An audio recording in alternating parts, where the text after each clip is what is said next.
между первой и второй рано, Петя, рано, перерывчик небольшой.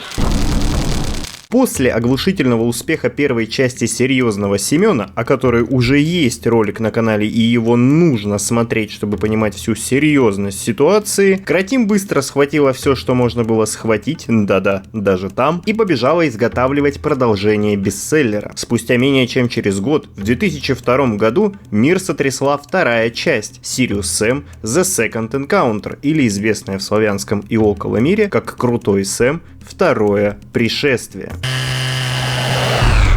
Это я, Сэм! Сегодня мы снова собрались на канале Бактерия, чтобы понять весь прикол продолжения Лихого Семена и разобраться, почему для многих фанатов это лучшая часть в серии. Голубое меню теперь, но так мне нравится даже больше. С точки зрения интерфейса игра осталась прежней, сложности те же. Разумеется, я буду проходить игру все так же, сквозь боль, страдания и содомию. И да, я снова об этом пожалею. Начинается игра с оммажа на легендарный опенинг Шрека, что сразу говорит: сейчас будет полнейшее мясо и предчувствия вас не обманывают. Книжка кратко пересказывает события первой части, как Самуэль попал в Египет, как ловко, бодро и весело разносил лица инопланетным вторженцам, и как хорошо, что рядом был Бактерия и все заснял. В итоге главный маг-чародей дивизии Ментала на Земле, Угхзан III, был повержен, а мы на тарелке вертолетки отправляемся на Сириус за окончательным решением ментального вопроса. Или не отправляемся.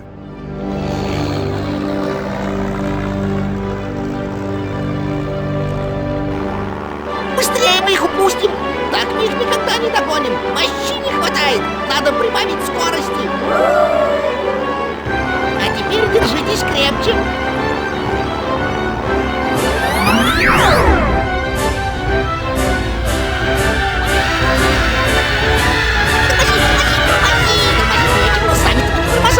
О, Господи, сейчас расширился!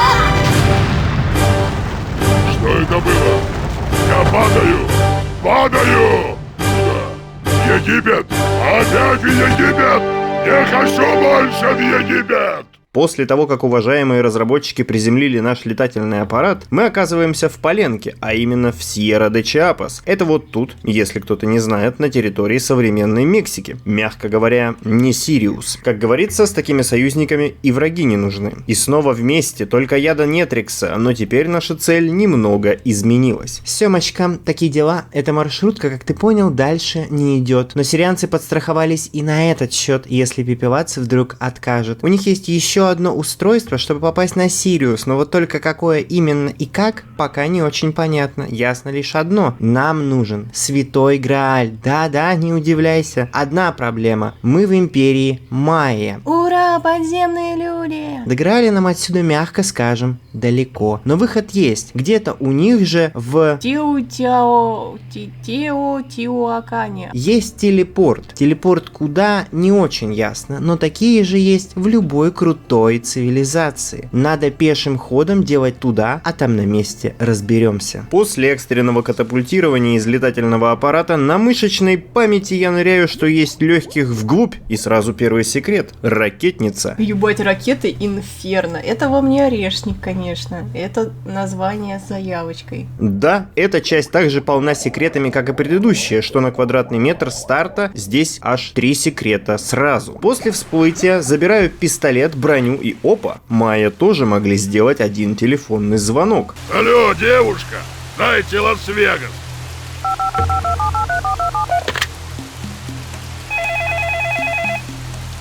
Алло? Белобрысый, это ты? Нет, это Джон. А когда он подойдет? Он придет, когда закончит, паренек. Чего закончит? Я его уже целую вечность дожидаюсь. Ну, пасхалочка, что надо. Я надеюсь, что все поняли на кого, но для более юных зрителей на вот этого дядьку, чья игра с подзаголовком «Навсегда» выходила кошмарно долго. Возможно, как-нибудь мы и до нее доберемся. Там тоже хватает приколдесов. Ну а теперь вплавь через озеро и Вайн де Вайн. Это что такое? Дружба решает.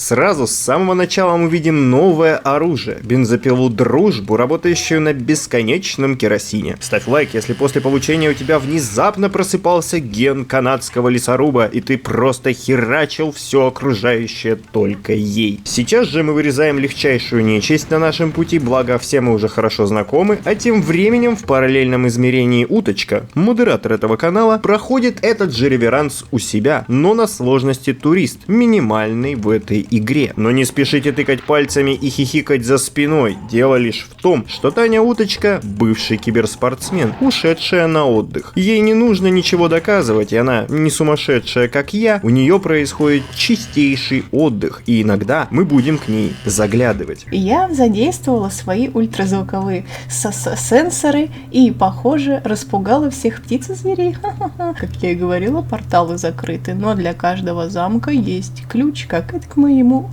Священный предмет, необходимый для активации портала в Теотиуакан, находится где-то в долине Ягуара. А пока просто иди к нам. Иди молись, блядь. Ключевое отличие сложностей можно видеть уже сейчас, там, где у Тани безголовые игнары. Млекопитающие.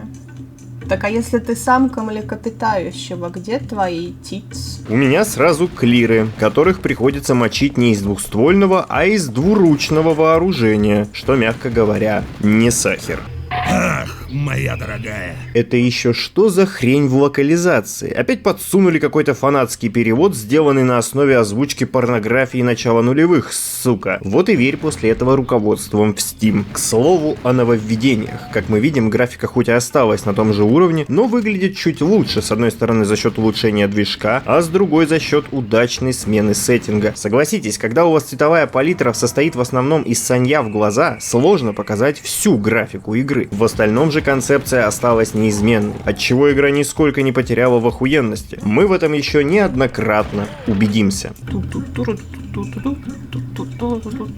Сначала заземляю БК, а после и нового противника, Кукурбита, который, мягко говоря, тащит визуалом, потому что как враг абсолютно не представляет никакой опасности. Пока я убиваю нашего старого зеленого друга из дробовика, многие могут сказать, что я шизоид, но они не знают, что это именно так. Ракетница нам еще понадобится. Казалось бы, проход в храм впереди открыт, но мне пока что не сюда. Многие в комментариях под прошлым роликом меня спрашивали и укоряли, мол, чё секрет тот не нашел, этот не показал? Да потому что ролик называется «В чем прикол крутого Бондюэля», а не где находятся все секреты. Я показываю или годные, или те, что вспомнил, или дина. Сейчас же, обойдя храм, стреляем в удобно затемненный квадрат, откуда вываливается целая свора мертвых разрабов. Что мертво умереть не может, говорите? Ну, как знать, ребята. Внутри мы попадаем в некий секретный зал с красным занавесом. Что ж, надеюсь, что это не та самая красная комната, и фистинг сегодня обойдет стороной.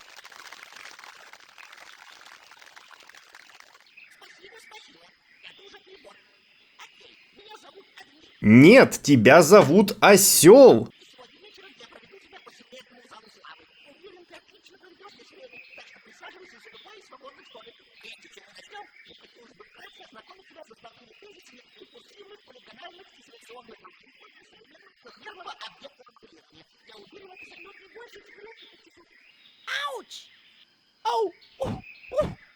Сука, не дадут послушать интересный познавательный контент. Самообразование — это ведь здорово. А знаете, где вы можете научиться чему-то новому и использовать эти навыки? Сезон номер 1 «Матросская тишина». А ведь реклама бы здесь была весьма кстати. Жаль, что ее нет, зато есть Бусти, где можно поддержать канал. Ну так, чисто к слову. Пока мы не ушли далеко, я бы хотел поблагодарить всех, кто уже поддержал канал подпиской, лайком, комментарием, ебическими деньжищами и, конечно же, нищим репостом.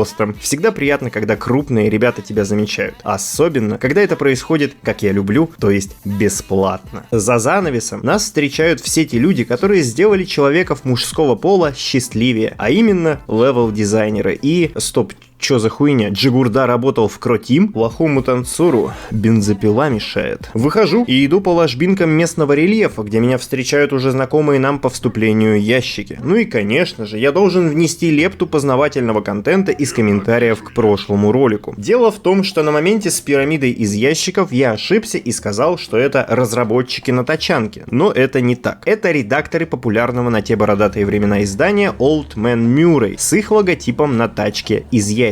Это был милый реверанс в их сторону за то, что они очень нехило расхайпили первое пришествие. Дело в том, что у них была уникальная по своей сути механика определения парашности игры, как быстро в игре встречается ящик, признак ленивого дизайна. И что иронично, в первой части Семьянина ящиков нет совсем. Ну, почти. Именно в секрете, на секретном уровне, Кротим спрятали редакторов верхом на тачке из ящика, которые сторожат целую пирамиду из ящиков. И как еще более забавное продолжение этой отсылки, эти самые ящики, на которых летели разработчики, теперь появляющиеся буквально в самом начале игры. Как говорится, ошибается каждый, признает ошибки. Мудрый просит прощения, сильный во всем виноват ящик. По возвращении мне хотят откусить жопу клиры, в то время как у Тани здесь просто камикадзе. И я даже не знаю, что было бы в моем случае хуже. Но хватит разглядывать местные пейзажи, заходим на территорию священного места и встречаем еще одно нововведение. Снайперскую винтовку, после чего игра мягко подсказывает, против кого ее нужно использовать. С ее же помощью нам нужно разделаться с уже знакомым нам Two Hot Girls Birds и ставь лайк, если после этого использовал эту малышку по минимуму, потому что ну жалко патроны, сами понимаете. Отстрелив пернатым грудки, дверь на территорию открывается, и я знакомлюсь с еще одной новинкой — пауэр-апом скорости, в народе называемым сапоги-скороходы. Вот уж точно Кротим живет скоростями. Дело всегда крайне веселое, но недолговечное. Тут же еще один новый противник — Зумбул с планеты Рас-Адник, у которого снаряды всегда летят как в той поговорке: один на вас, второй чуть в сторону, что порой доставляет некоторые неудобства.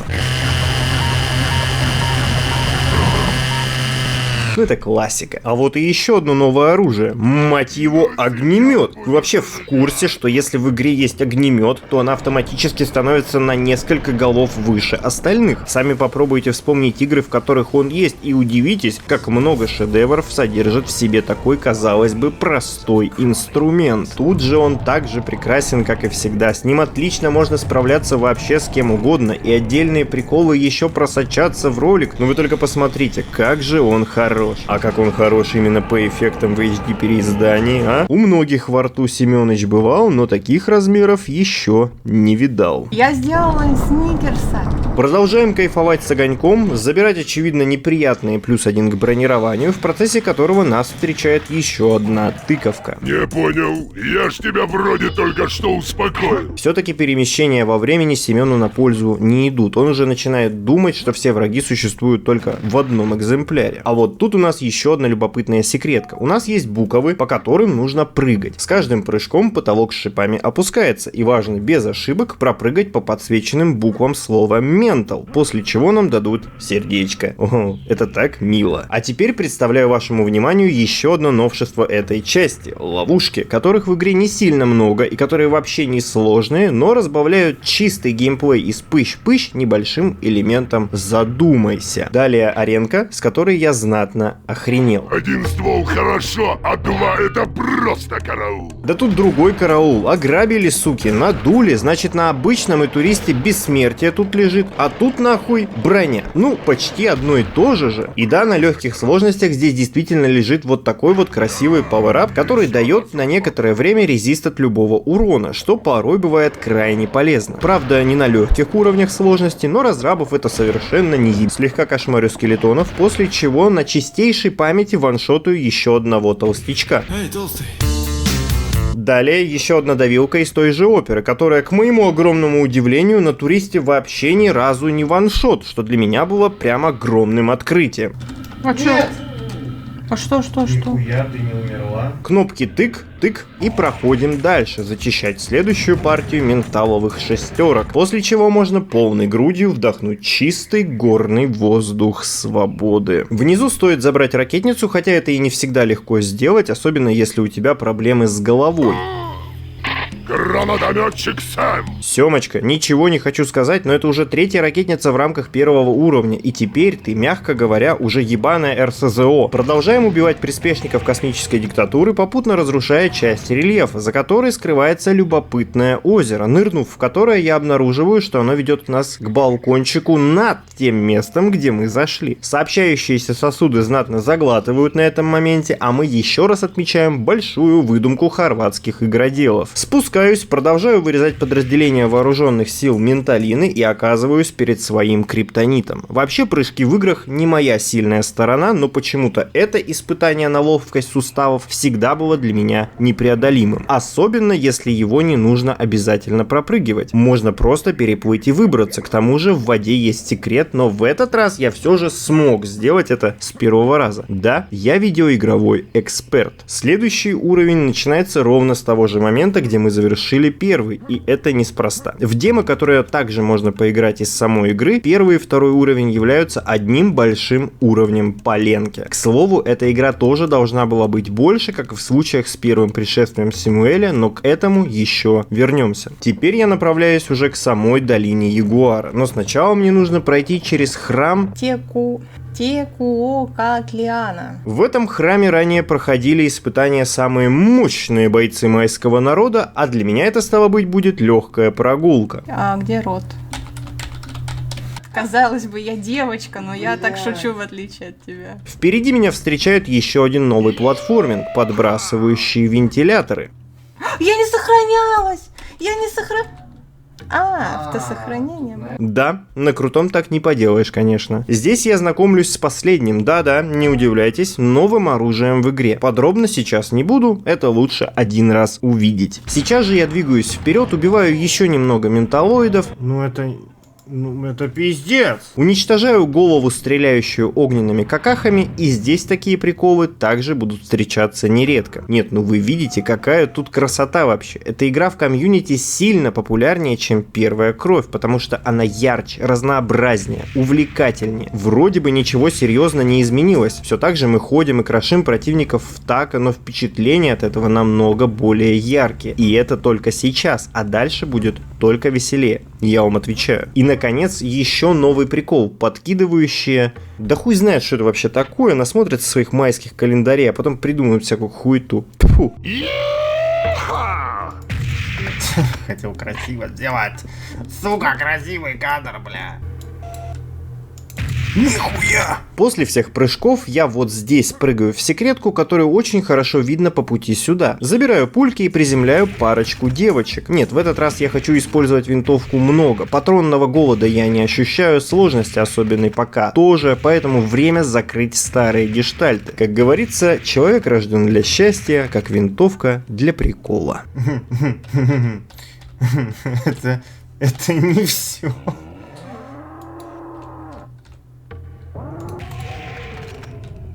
Видала, какие приколы тут бывают. Но это я прям помню, как я делал, поэтому меня это не удивило. А у меня тут не было? Нет. И прям совершенно точно быка не было. На момент, когда я это говорил, я не знал, насколько я был прав. Сейчас на монтаже я вижу, что я прав. Я всегда прав. Если я не прав, то я ультра прав. Тем временем подбираем нашего старого знакомого с гранатами. Ну что, ребятки, сыграем на вылет? И в лучших традициях спартанских бруталистов вырезаем очередную пачку нечисти. А вот и она, родимая долина Ягуара. И как же тут красиво. Ёб твою мать, лепота-то какая. Ну а где большое пространство? Там и неплохая зарубка. Все как мы любим. Блять, что с тобой нахуй? Кстати, на этом моменте я обратил внимание, что на легкой сложности отличаются не только сами противники, сколько их, где они и какие именно, но и как они себя ведут. Те же синие куры-гриль на туристе выпускают меньшее количество лазеров, в то время как на крутом они бьют весьма кучно и часто. Бежишь к своей маме жаловаться? За мной негр бежит!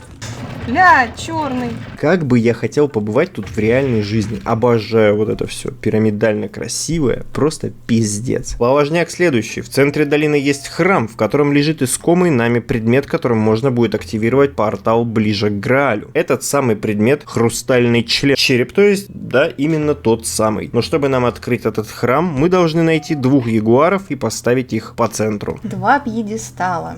Какой выберешь ты, с пиками точеными? Хуйня делов, казалось бы. Что характерно, это ведь очень синонимичный с Луксором уровень по своей концепции. Но играется он в миллиард раз приятнее. Почему? Величайшая для меня загадка Жака Фреско, ответ на который вы должны дать за 30 секунд в комментариях. Время уже идет вообще-то. Перед тем, как идти в боковой храм, ныряю в ложбинку, где издалека уже видно шарик. Ну вы поняли, да? Закрой глаза, и сейчас ты услышишь, чем занимался Сэм в корабле.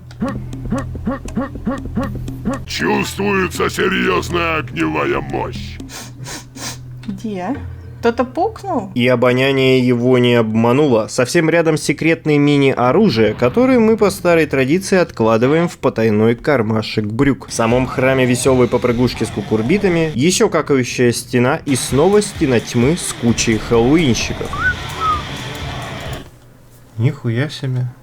Вот это вечеринки у Пидиди, конечно. Дружище. После огненных вечеринок забираю первого ягуара, нам показывают, что мое действие имеет последствия, и я тем же путем возвращаюсь обратно, но уже со скелетами. Хватит падать с неба! Вы не морковка. Что касается огнемета еще. С его появлением в игре в целом смысл использовать лазерган против клиров становится не таким прикольным, потому что от огня они умирают просто прикольнее. Да пошли вы нахуй, блять, ёбаный в рот. Немного говядины, немного курятины, выхожу на улицу и вижу еще одного нового противника. Демоны, ебать. Мы теперь тут не серьезный семьянин, мы теперь герои меча и магии нахуй. Выглядит мощно. Один из любимых противников по визуалу. Стреляется, кстати, шарами, которые почти нельзя сбить. Летят быстро, прямолинейно, но могут изредка зайти на второй круг. Не опасные и прикольные. Прямо как уснувший отчим. Чужой. Небольшой перекур. Какие-то тут около греховные утехи. Ставим ягуара, двигаемся к другому храму. Ставь лайк, если тоже всегда обходил их именно в таком порядке. Сука, с подсвеченной стороны бегут, слепят глаза и ничего не вижу. Дружище, стой, стой. Ну куда ты, блядь, бежишь? Я здесь, дурач. Остановись! Рядышком тут хорватский аналог Болливуда. Свои индийские шедевры делают. Кстати, такие знаменитые хиты, как «Страх и ненависть в Луксоре», «Побег из Карнака» и другие культовые киноленты вышли именно из-под их пера. На самом деле, вот мы когда с тобой проходили, ну ты вот играла, и ты обратила внимание на Кролливуд, и такая типа, креатив. И я такой, да. А ведь в этот момент, в эти да, я первый раз понял, что это про Кратим. Думал, о каких кроликах, что ли? Меня ведь не смущало, что слово кролик по-английски не кроулик, кроул.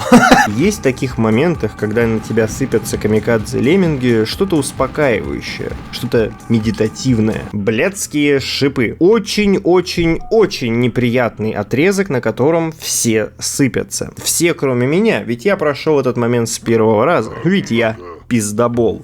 Однако... Только, блядь, попробуй. Как? Хуй знает. Теперь еще одна небольшая головоломка. Наверное, надо идти на свет. А знаешь, что будет, если сойти? Извини, я тебя не разбудил. Почти без происшествий дохожу по светлой дорожке до второго ягуара, после чего проще ничего не становится. Опять этот путь сквозь шипы. Кстати, в интернетах ходит байка, что если сломать этих ягуаров, то появится телепорт в конец храма, минуя шипы. Я загрузился пораньше, чтобы проверить, и... Наебалово получается. После отстрела красных и зеленых чупакабр возвращаемся ставить ягуара на его законное место. Дверка вскрыта, теперь непосредственно штурм храма. Ха-ха, курочка-гриль. Который в целом шел достаточно хорошо, но...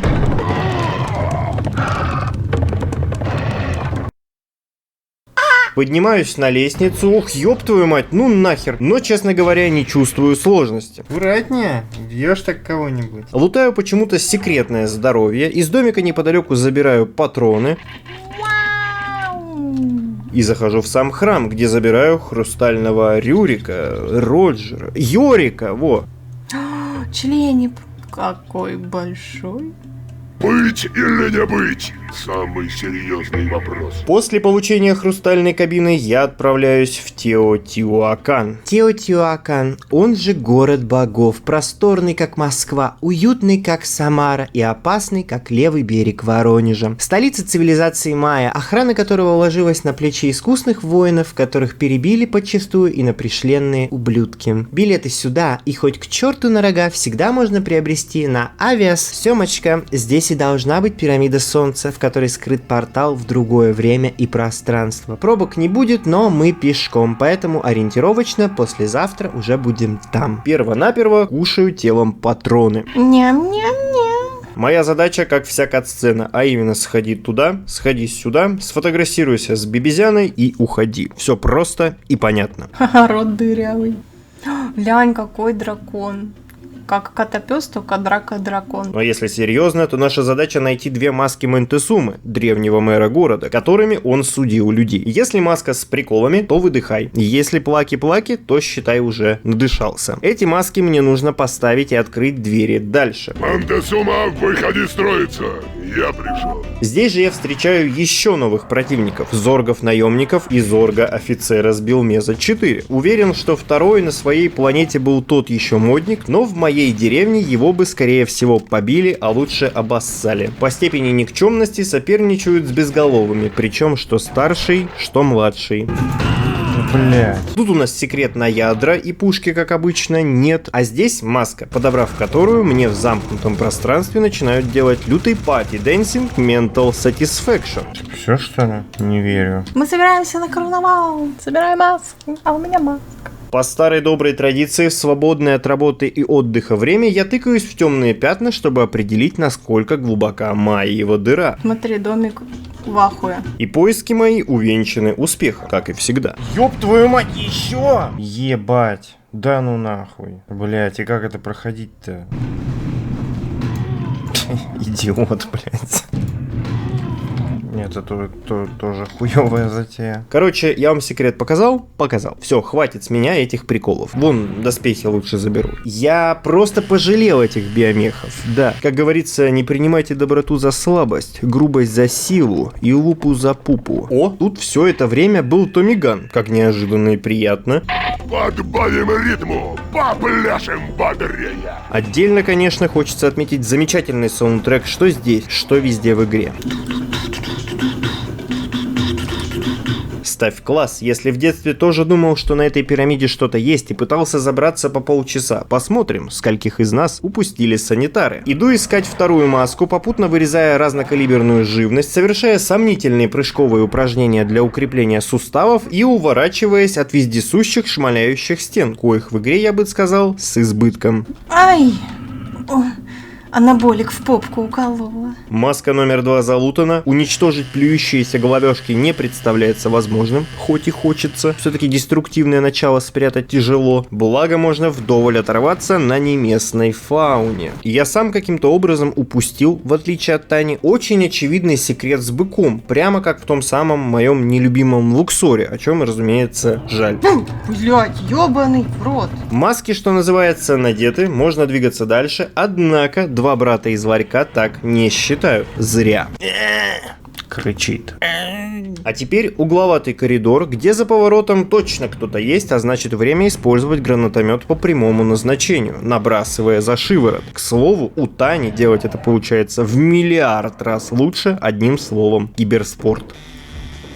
Что, блять? Ну и прикольчики тут у вас в этих ваших южных пиндосиях, конечно. Ля, научился левитировать перед смертью. Итак, перед моим взором открывается приличная открытая местность. Сразу фиксируются точки интереса и куда наши ноги понесут нас дальше. Смажьте своих солдат.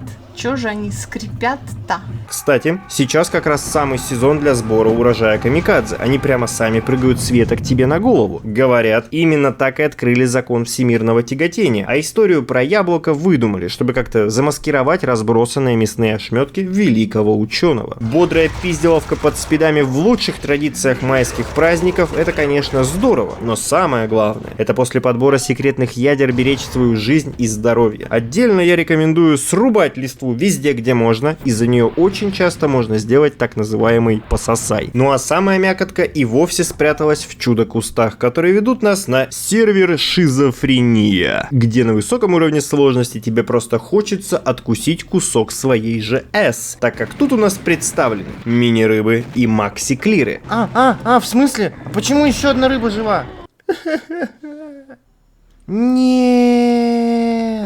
И микроскорпионы, и гигантские лягухи, и головы, из которых вылупляются красные цыплята, и безголовые малыши. Словом, священные дворы в миниатюре. Здесь же мне снова дают в руки потрогать толстенный ствол. Глядите какой черный. Ух, гусары, держите себя в руках. По возвращению из секретки я перебираюсь в полноценный коридор, в котором ближайшие несколько минут я буду творить массовый геноцид всеми известными способами. Смотри, эти парни совсем голову потеряли, они мне пушку несут. Вообще, весь этот отрезок можно пройти с одной только пушкой, так как любезные сорви головы нам даже ядра подносят. Но у них точно с головой не в порядке. Не обошлось, конечно, и без огонька, куда без него, а также любопытного пацифиста, который устал от крови, убийств, костей, мяса, угара и содомии, который просто встал и задумался, что я делаю со своей жизнью. Стоп, что? На быке есть пушка.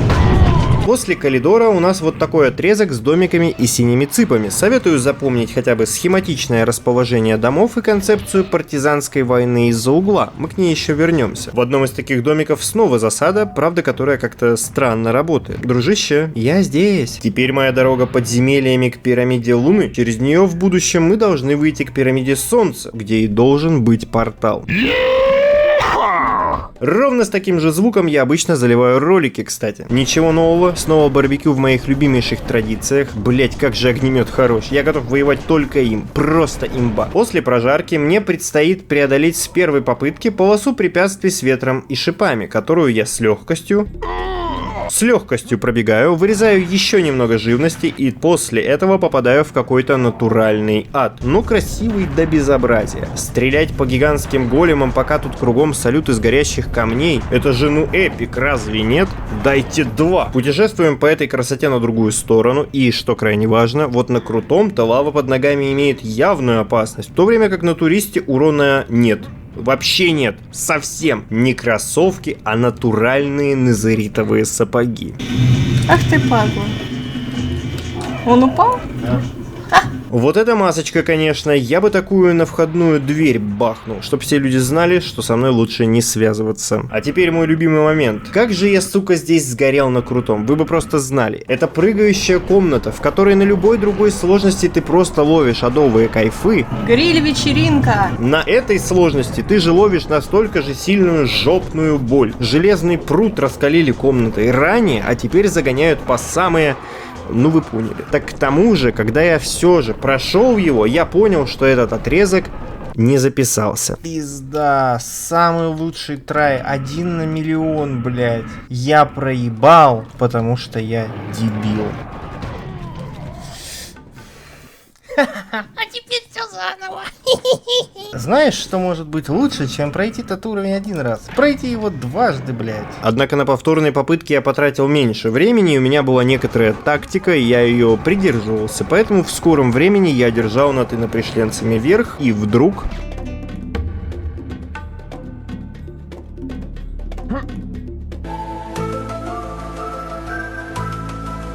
Итак, Семен, теперь нам нужно пройти через Змеиные дворы в пирамиду Луны. Там майские жители спрятали артефакт, который поможет нам попасть в пирамиду Солнца. Спутник и светило вообще имели огромное значение в их комьюнити, ведь по их движениям они сделали очень точный календарь. Правда, был один нюанс. Здесь мне вновь предстоит столкнуться с огромным количеством внеземной живности, и как же весело тут у Тани.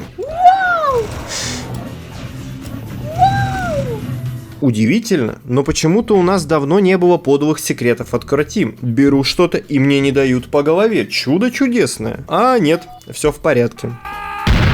Уничтожая местные архитектурные решения, я прохожу к месту явной зарубы. Куча специализированного скраба мягко намекает, что сейчас мне будут рвать попец. Я буду не я, если честно не признаюсь, что потратил тут солидное время. Было явно непросто. Мистер Дудец имел меня и в хвост, и в гриву. Я использовал самые разнообразные тактики, схемы, хитрости.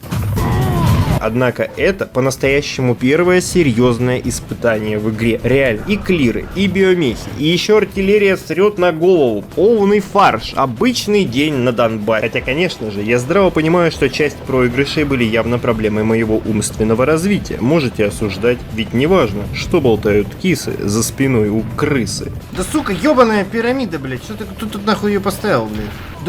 Да вы нахуй. Я девчонка. Да неужели нахуй? Слава богу, блядь. Победа в тяжелом испытании позволила совершить телефонный звонок. Алло, кто это, черт подери? Это я, Сэм. Какой Сэм? Серьезный Сэм. Да, конечно. Шутник, блин. Я Сэм.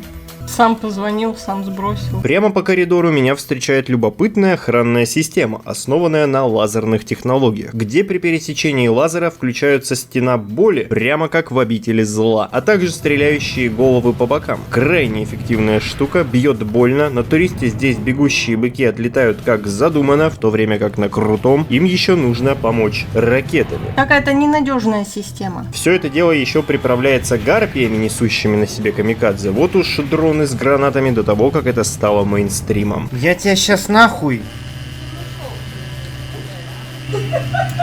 Однако у системы охраны есть и некоторые изъяны, конечно. Следующее пространство представляет собой дворик рядом с пирамидой Луны. Около нее нужно найти маску, расположить на алтаре, после чего откроется рядом стоящий домик телекомпании «Вид». Мы с тобой в белом танце кружимся. Здесь я совершенно точно помню, должен быть секрет, но он в переиздании. Сложно держать все секреты в голове, когда от версии к версии они еще и отличаются. Любить девушку нужно так, чтобы хотелось добавить ее звуки в ролик.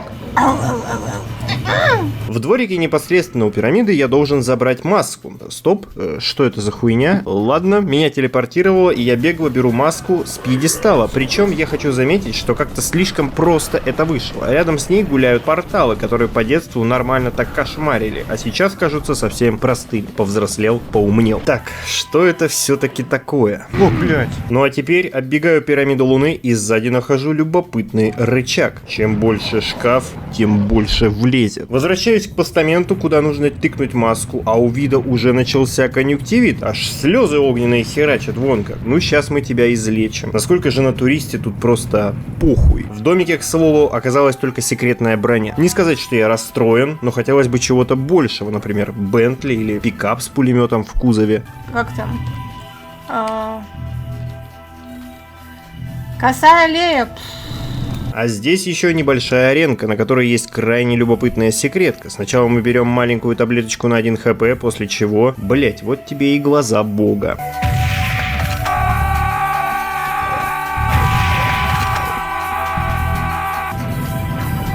Мощный паренек, конечно, главное располагается так, чтобы игрок прям совершенно точно его активировал. Ну, кратим, ну, хитрецы. Тыкаю раз кнопку и два кнопку, чтобы... Брат, ты как? Все в порядке? Какой-то ты сегодня дерганый, может тебе отгул взять? После активации кнопок я прохожу в небольшой спуск, там приготавливаю горячий салат из космических вторженцев, разрушаю по приколу 2 ягуаров, чтобы получить секрет, который мне не нужен, и ныряю вниз. Далее я попадаю в некую яму. Она же Шибальба. Это давно утраченное и легендарное место с вайбом самых богатых хамамов Черноземья. Но тут не париться люди приходили, а приносили жертвы. Вот и приезжай так на отдых с папиками, называется. Это финальная дорога до пирамиды Солнца, после которой мы отправимся... Куда-то мы обязательно отправимся. Данный уровень является одним из моих любимых в серии, хотя в этой игре вообще сконцентрированы мои любимые уровни. И тут скорее проще сказать об уровнях, которые мне не нравятся, но до них мы еще не дошли. Здесь же я впервые решил проверить, а горит ли огонь в воде. И нет! 5 за внимательность, 2 за секретики. Ну, красиво, конечно, всякие вставочки эти, реально почилил бы, но без жертв меня. Остальным соболезную. О, дробилочка. Французский ужин. Ну, наконец-то, пошла настоящая фантастика. Все-таки тяжело воспринимать лазерган адекватно, когда у тебя есть огнемет, но для него в игре все еще есть место. Ну, конечно, как обойтись без сранья огнем на голову? Оу, yes. Ну а если ты не знаешь, куда ведет этот люк, то поздравляю, ты здоровый на голову человек, потому что она ведет не дать не взять, а в ад. Нет, блядь, нет. Я не хочу по-серьезки это проходить. Хочу обратиться к тем, у кого с головой все в порядке, в отличие от меня. Я совершенно точно помню, как я здесь делал хитрый мув в переиздании. Его же я планировал сделать и в этот раз. В детстве я его точно не делал, потому что я был не слишком умный. Сделать его не вышло, и судя по всему, в переиздании оно доступно, потому что там приколы с физикой, верно? Либо я просто не умею его нормально делать. Такой веселый уровень, блядь. Просто пиздец. Опа. А триггер-то не запустился, блядь. Кстати, о приколах поговорим тоже, но чуть позже. Забавно, что тут может нанести урон даже архитектура, а также клиры могут делать верхний зацеп. Где он? А. Блядь, встань! Этот отрезок был сложным, но я все же смог, да. Я даже немного собой горжусь. Игра в этот раз прямо бьет по рукам в плане хитрых схемок. Теперь коридор, хитрая секретка, ведущая к бронелифу как раз под мой размерчик, и очередные приколы с вестибулярным аппаратом. Да, а ведь это было время, когда можно было не писать перед началом игры предупреждение об эпилепсии и ловить лютые пенные вечеринки. Кайф. О, эти башни и мостики, очень красиво. А этого парня я прям помню, что он тут. Он здесь всегда сидит, срет. Ага, бронирование, запомню. А вот тут тоже есть секрет. И да, все верно, забираю черные яички и иду дальше. Конечно же, дефолтный секрет под лестницей, а вот на самой лестнице между убийствами я поглядываю в окошки. Не просто так. Вот ты где, маленький мой. О, Господи, ты убил Белобрысова. Тем временем в параллельной вселенной я умудряюсь наносить себе урон даже в жизни. Виталий, ёб твою мать! Блять, даже быков на лестницу запихали. Ну, хорваты, ну, преуспели. Поднявшись, зачищаю охранников башни, как вдруг все идет не совсем по плану. Куда, блядь? Что происходит, нахуй? Что происходит? Но у Тани тем временем быки были готовы выпилиться сами. Балансировка сложности, как она есть. Солдат стоит, а служба идет, понимаю. Прыжок в искрящийся костер всегда приносит свои плоды, хоть и работает вполне себе любопытно. И вот эти 2 костерка я тоже уничтожу, пожалуй. Знакомая рожа. Это не твоего брательника в прошлой игре. О, Господи, я завалил всех братцев Пинки. Ха-ха-ха. Место с миллиардом амуниции. Именно здесь и спрятали все боеприпасы, кстати. Народные приметы никогда не врут, и на этот случай они всегда говорят: много насыпали, значит будут пиздюли. И снова все сошлось. Эта цилиндрическая жепа всегда была мной крайне любима, в том числе и в этот раз. Тут мне стоит поговорить о том, что при переиздании игры разработчики перебрали свой движок и зачем-то вырезали из него как раз эту мякоть, физические приколы. Причин я не знаю, осуждать хочу, но не буду, однако то, что некоторые такие приколы были в переиздании безвозвратно утрачены, очень и очень грустно. Это касается не только второго пришествия, но и первого, не только этого цилиндра, но и других моментов. Крайне и крайне грустно. Теперь я укрепился еще раз в той мысли, что если ты хочешь true experience, must have играть именно в классику или Revolution. Без вариантов. Но огонь, конечно, в переиздании красивый. На удивление, сама же ебля в центрифуге была веселой, как и всегда, несмотря на то, что я самежился за многие годы, которые не перепроходил эту игру. Кайфарики. Кстати, мне всегда казалось, что она сама крутится. Так она... Это я крутился всегда, получается. И следом еще один прикол с перспективой. Обожаю, блять. Да ёб твою нахуй! Да ты, блядь! Воу. Вау! Оу, подожди, нет, что-то... Вот это как-то нихуя себе, слишком жирно. Всегда ломаю эту голову, и я помню, как в прошлый раз мне в комментариях писал человек, мол, да ты не на крутом играешь, пиздишь. А мне зачем пиздеть, если я и так постоянно о каждом буге говорю? Но вот тут я и сам засомневался, честно говоря. Ну да ладно, будем считать, что все в порядке, я же без модов даже играю. Чистая версия в Steam, только русификатор. А вот тут, ломая все, можно выбить секретные боеприпасы. Минусы будут, я так и не понял, где их забрать. Ну а теперь еще одна арена, и вы только взгляните, как здесь красиво. Чувствуете? Вдохнуть ночной воздух, летом, с легким запахом свежести и травы, прямо как в деревне. У нас тоже была пирамида солнца, кстати. Да, биомехов вот не было, а пирамида точно была. Мы там еще замдиректора клуба принесли в жертву. Ха! Сосать! Погнали!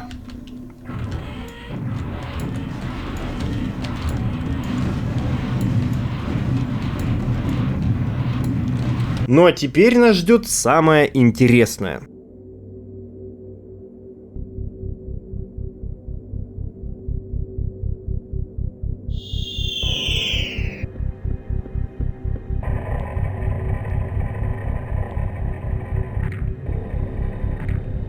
Мои огненные кулаки ярости заметят тебя. Кто придумал этот бред? Наконец-то первая полноценная битва с боссом. И да, теперь это прямо знаковое событие, которое предшествует важному сюжетному переходу. Я хочу сказать пару слов о чистоплотности гайдоделов, ведь перед боем чистая душа Таня, мой модератор, шепнула, мол, убивай сначала врагов, а потом босса. Окей, ладно.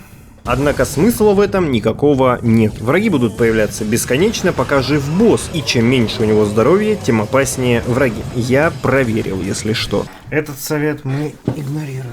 Ну и конечно же, я не могу не сказать о том, что мы просто обязаны помнить чистое имя Кукулькана, а так и зовут этот Красный Вихрь, ведь он не менталоёб проклятый, как вот эти все вокруг, а тупо бог Майя, который просто сторожит это место от всяких мародеров. Помните, что он крутой парень, у которого просто такая работа. Сама же битва не очень сложная. Кто меня нахуй дамажит? Все подряд. Да блять! Блять, я думал, ботинки восстанавливаются так-то. Вся тактика строилась на этом. Появились. Да куда, блять? Однако именно здесь первый раз нам стоит завязать ее. Бомбочку.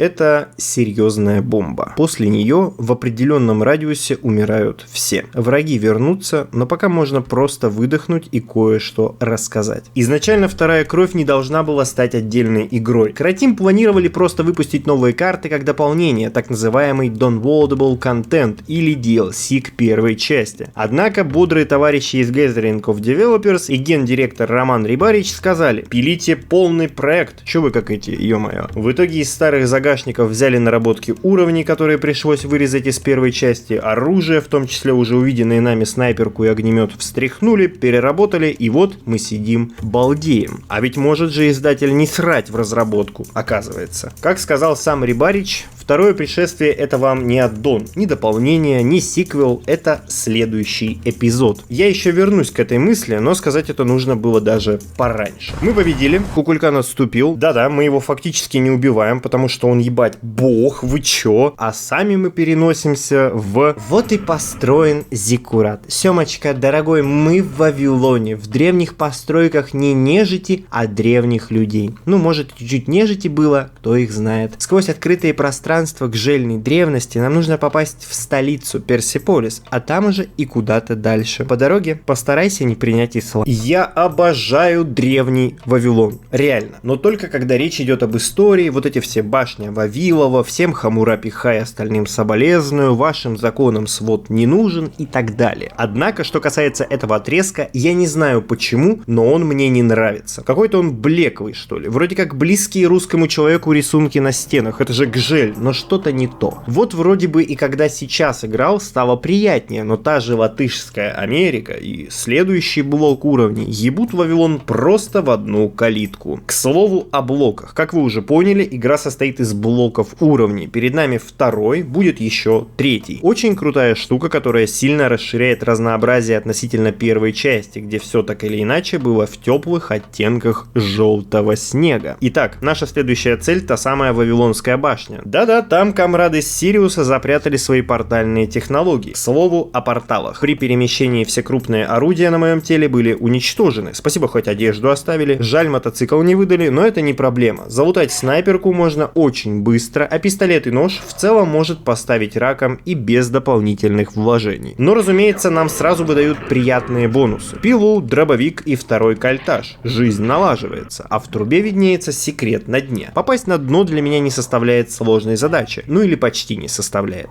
А нихуя, как в Майнкрафте. С шифтом ты... Да. У Тани, к слову, как у любой девушки, с такими делами все сильно лучше. Пробираемся через Зиккурат, убивая ни местных и ни мирных, к сожалению, жителей. Гори! Да! Хэллоуин! Я же придумал несколько иной способ битв с этими овощеебами. Да давай раз на раз. Как мужики, блядь. Давай. Так-то. Конечно же, в Вавилоне тоже были лифты, а также странные комнаты с винтовыми лестницами в никуда. Эта комната вообще мне очень сильно напоминает один из уровней в старой игрушке Rune, которую я тоже залипал пиздюком. Особенно для меня связь улавливается в том, что я ни здесь, ни там не мог совладать с этими блядскими винтовыми лестницами. О! На. А у Виталика научился. Так приятно осознавать, что ты кого-то чему-то научил. Да, я буду теперь всегда так делать. Это очень весело. Блять, а вот это не весело уже. Доброе утро, Вавилон! Какой же кайф встать с утра, выйти на веранду и опрокинуть парочку летящих оу ес из снайперки. Ставь лайк, если тоже так делаешь с дрон. И я чувствую тут какой-то подвох. Ну, хорваты, ну, выдумщики, конечно. Пандусы, кстати, прямо как в России. Съехать можно, заехать нельзя. В этом дворе моя задача собрать крылья сокола. Вот, кстати, и сам сокол. Раз крыло, два крыло, немного нарезки экстремально худых коней. Давай. Погнали. И вот тут я хочу забрать очень нужное мне 1 бронирование. Так, дела мои не очень, неважно.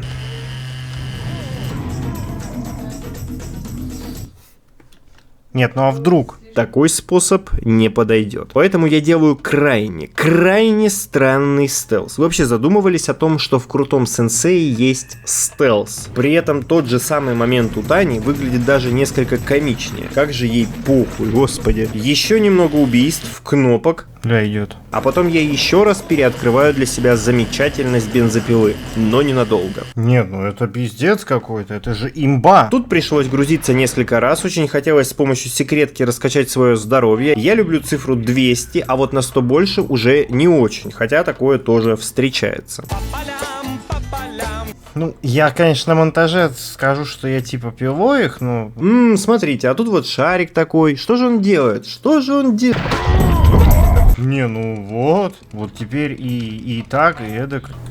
Я камень. Ничего, ебать, сложного в этом отрезке нет, просто нужно немного потренироваться. А теперь мое любимое. Игра в кальмара до игры в кальмара. Fall Guys до Fall Guys. Ну, началось, блядь. Люди, ну хоть кто-то проходил эту хуйню с первого раза. Крутится, блядь. Ой, идите на. Короче, прошел я эту штуку, чему был несказанно рад, ну прям обосраться как рад, правда. Потом я от счастья аж не справился с подъемом, но это уже не важно. Арена и двухстволка. Кто же нас ждет? Конечно же, огромное количество клиров. О, вот это дедушке нужно, спасибо. Люблю секреты, которые сами рассекречиваются, как, например, шептун, пущенный в лифте. О, помню. Таким звуком еще. Честно говоря, я уже даже не помню, к чему была эта попытка. Ой, нет. Легкая нарезочка противников и керамики, после чего я выхожу на по-настоящему большую арену. меня. Ее концы уходят за горизонт, а секреты прямо как в первой части приходится искать за 3-9 земель. И вот сейчас, когда я пересматриваю, мне даже немного кажется это привлекательным, что мы вот так шарохаемся по огромной локации, прямо как в каком-нибудь, я не знаю, Луксоре. Фу, блять. Этот отрезок знатно пощипал мне нервишки, прям серьезно. Здесь на просторной локации можно увидеть, например, внезапно охуевших противников, которые себе какие-то тактические мувы делают, запутывают и поджигают мое седалище. И все это фактически ради того, чтобы мы поставили 2 крылышка KFC на постаменты и открыли еще одну дверь. Ебать, какие же здесь большие уровни стали. Чё-то как будто в первой части так не было. Но оно и понятно, хорваты хотели брать быка, так сказать, за что нужно и доить кого надо. Но то, что уровни растягиваются благодаря как раз тому самому «собери ключи», которое началось в конце первой части, ну, сомнительно, но пойдет. Я нахуя это делаю вот сейчас? Захотелось какого-то аутентичного геймплея, блядь. Ёбаный, блядь, аутентик нахуй. В целом же концепция аналогичная всем предыдущим. Разбираем на детали всех попавшихся под руку. Радует, что хоть забавные секретушки скрашивают вавилонистические трудовые будни. В этих дворах, их, кстати, да, 2, нужно потрогать священные камни. Ладно, и соответственно снова нарубить всех в капусту. Повторить до победного. Зато мне наконец-то дают потрогать на крутом бессмертии. Спасибо, через полгода после такого же знакомства на более адекватных сложностях. Но зато какой кайф, какое наслаждение ты получаешь, когда кушаешь эту запретную грушу. Всю дорогу тебя только пихали и пихали, и вот все, дырочка прикрыта. Я теперь свободный человек. Правда, не навсегда и даже ненадолго. Второй двор концептуально то же самое, поэтому зажигаем, трогаем всякие светящиеся штуки, может быть это уран, снова устраиваем полный расколбас. А ради чего? Не проходите мимо! А ну иди сюда! Конечно же, чтобы подраться с боссом. Ёбать! Что-то я не помню, что это такое было. С боссом, мать его, клирами. Я в ахуе с этой игры. Это уже не про Самослава игра, а про костлявых ублюдков. Не-не-не, это полная хуйня. Но, кстати, тактика как с лягушками в первой части, стой и ебашь, это прям рабочая схема и здесь. Во всех остальных местах арены вашу жопу, скорее всего, будут пускать по форме помещения. Ну а после победной радости снова будни, где и рычаги, и клиры снова, их же мало было, и опять рычаги, и быки, короче, полный фарш. Где вишенкой на торте сердце, которое выглядит как секрет, с причем таким очень непростым методом получения, но секретом не является. Не все то золото, что блестит, и не все говно на вид выглядит как говно. Думайте. Зато потом кайфы и этот замечательный отрезок с нарезкой врагов в ограниченном пространстве под бустами. Это прям как будто сам Хунский подходит и говорит: братик, мы понимаем, что Зиккурат хуйня ебаная, поэтому просто оттянись как следует, и ты кайфуешь. А в переиздании была еще отличная карта для дезматча, которая выглядела как переработка этой подлокации. И как же мы угорали в свое время. Она была реактивной прям, как в каком-нибудь Unreal. Лютый балдеж. К слову, пока идет Рубилова, стоит сказать о всем том, о чем раньше речь не заходила. Сюжет мы насилуем уже второй ролик, а что еще? Конечно же, охуенный кооператив, который прям must have попробовать с друганами. Врагов становится больше, а значит и фана тоже. В том числе есть даже заново популярный сегодня split screen или разделенный экран. Ну и конечно же всякие фрэг-матч, где вы дробите друг друга, пока не заебетесь в конец. Есть еще моды и карты, но мы о них поговорим в назначенное время, в назначенном месте. Еще здесь есть диковинная сейчас возможность снимать демонстрации. Если кратко, то это внутриигровой и допотопный аналог, простите за нафталин,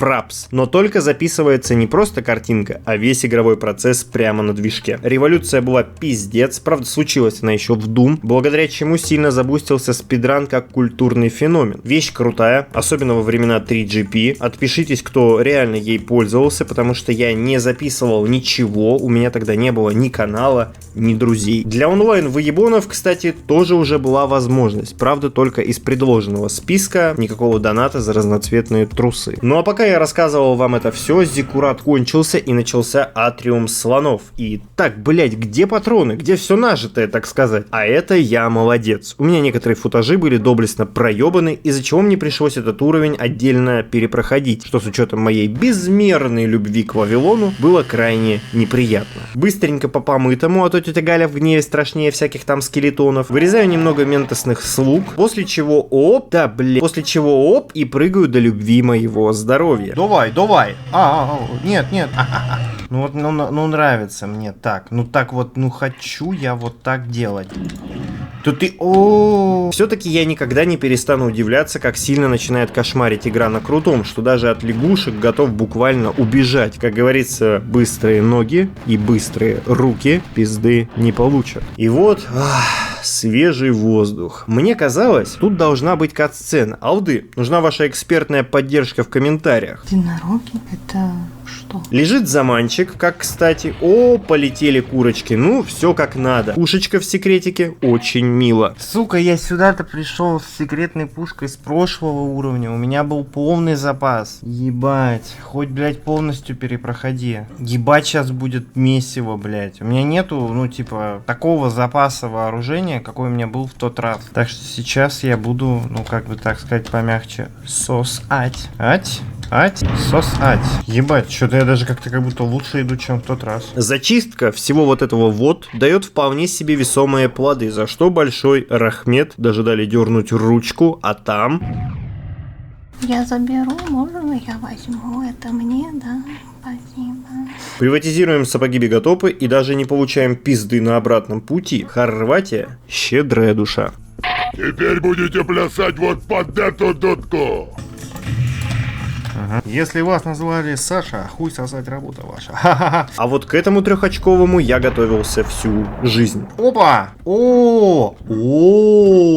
Это нам надо сюда. Ням-ням-ням. Шиска крепчала, признаю, когда перепроходишь уровень после всей игры, бачок потечет пуще прежнего. Конечно же, чтобы пройти в это здание впереди, мне нужно преодолеть некие сложности, в том числе и Training Man, и залутать вот тут секрет, за который мне по старой доброй славянской традиции захотят откусить задницу. Уютное кафе на улице с кирпичной мебелью, где древний Вавилон.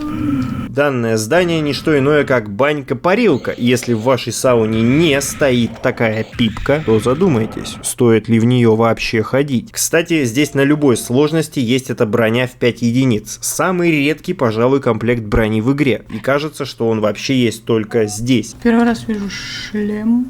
Я настолько безбашенно играю, что игра решила предложить мне защитить голову. Вообще, это купель не что иное, как ванна для очищения всех грехов. И Нертан ассоциирует пузырьки и воду с детством. Может быть, ее топили? Ой. Окунаемся в священный котел, чтобы пройти обряд освящения и открыть вот эту самую дверь далее. Эх, банька это хорошо, но надо и землян спасать все-таки. Так-то я бы тут чисто пиво, рыбка, девочки, кайф. Даже само досуговое место как бы говорит, да присядь, че ты, ёпта.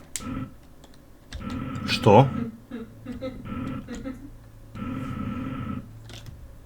Окей. Двери открываются, мы крошим еще немного ящеров. Просто иду на абсолютнейших изях, абсолютнейшая легкотня. Просто, ух, нихуя себе, напизделся. Тем временем у Тани прям атмосфера релакса процветает, как она есть. Мы с тобой в белом танце кружимся.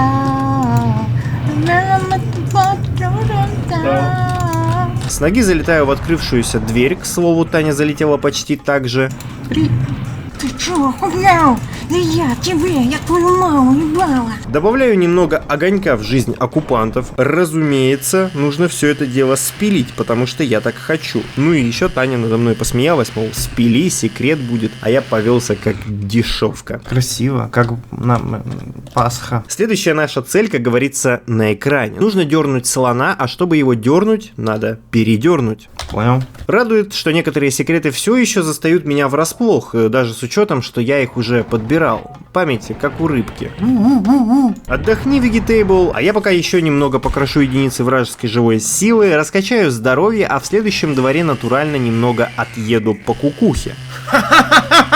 Но это еще ладно, это вы еще в чем прикол Пенумбры не видели, там я вообще шизую по полной программе.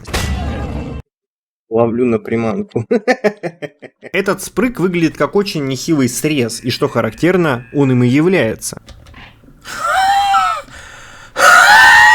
Но будем честными, дергаем сначала один рычаг. О, любопытно. Ля какой лев. Это вам не это. Потом второй, что даже показывается, куда нам потом нужно. Могу сделать мод и записать звуки на каждого монстра в этой игре.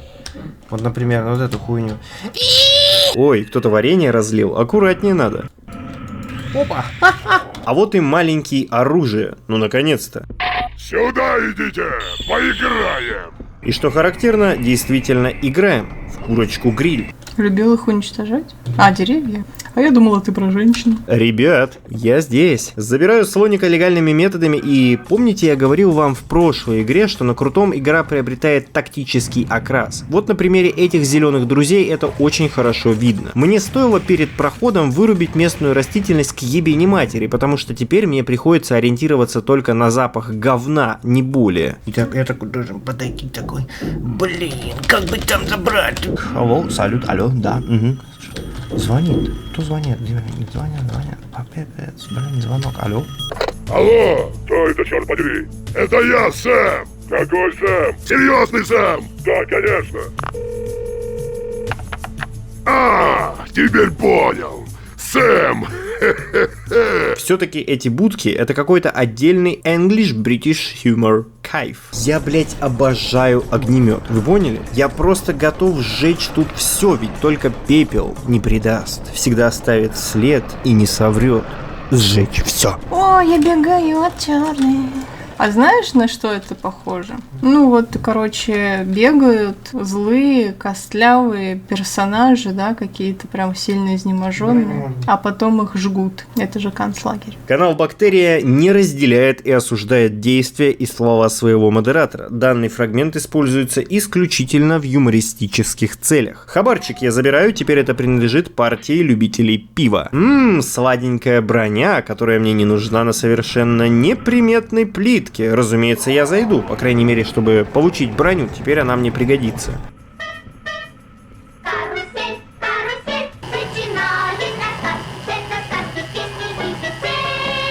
Забавно, что на туристе падение здесь наносит так мало урона, что персонаж даже не умирает, а лечится.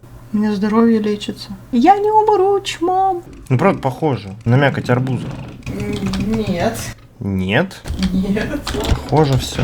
Так бы взял и съел. Люблю я вот такие штуки здесь. Спиздил бы, если бы была возможность, честно. Снова немного барбекю для ходящих ребрышек, дергаю какой-то рычаг для секретного склада. Я рычаги вообще люблю подергать. А вот и сам склад. Да, не густо, конечно, не оружейный барон, но пойдет. Понюхай попу носиком, говорите, да? Ну спасибо, блять. Любопытная клетка, которая совершенно безопасна, конечно же. Куда собрались? Без меня не начинай. Как же я люблю это делать, вы даже представить не можете. Хорошо, что у них советское воспитание, в очереди стоять умеют. После проверки не секретной ложбинки ухожу в темноту. Из атриума во дворы, да не абы кого, а самого Гильгамеша, самого уважаемого человека тех лет. Почитайте на досуге, займитесь немного компенсированием деградации. Это крайне интересно. Ромашки. Но все-таки я никак в толк не могу взять, что с Вавилоном в целом не так. Есть же отличные отрезки, но целиком я это все не перевариваю никак. А тут еще и, несмотря на живописную, даже немного православную архитектуру, такое небо это неприятное, аж как будто бы давление поднимается. А в моем возрасте уже с таким шутить нельзя. Саундтрек, правда, топовый, как и везде. Тем не менее, в целом же уровень наследует принципы предыдущих вместе со стилистикой подрывающих секретов. Наша текущая задача — достать статую крылатого льва, окруженную пиками точеными. Сам крылатый лев поможет нам попасть уже в храм Гильгамеша, пройдя через который мы выйдем к ней самой — башне с альбома Оксимирона. Обратите внимание на местные живописные статуи. Бля, ну ебальник. Внимание, шутка. Чтобы пробраться к львенку под Редбулом, нужно окунуться в бассейны. Сначала просто за секретными патронами, а потом и по-серьезному, с лабиринтами, затопленными реакторами Звезды Смерти и комнатами с секретами. Кайф. Инертан, в свою очередь, делает отсылочки на популярные в то время игры с плаванием и женщинами. Выныриваем, уменьшаем популяцию инопланетных прихвостней. Я хочу такую себе в реальной жизни. Снова дергаю рубильник. Ну, впрочем, я не удивлен, все по классике. Снова уничтожение живой силой противника, но иногда стоит осмотреть и оп, внимательность всегда вознаграждается. Иногда, правда, пиздюлями, но это не важно. Ракеты тоже секретные, охраняемые службой генно-модифицированные петрушки, так что нужно быть начеку. Всегда мойте руки с мылом и проверяйте вот такую хуйню между листьями пекинской капусты. Когда антес эволюционировали. Энты. Энты, да. Ребята, бесплатные билеты в ад обеспечены. Когда ее так мало в игре, я начинаю по ней скучать. Правда, лазерка же топ, но здесь она прямо отодвигается на второй план из-за огнемета. А ведь это зеленый цвет, кретин. Что ты наделал? Рычаг тырк, мостик поднимается, и теперь мне предстоит марафон смерти до крылатой Левы. Правда, я думал, что будет более попа-больнее. Все!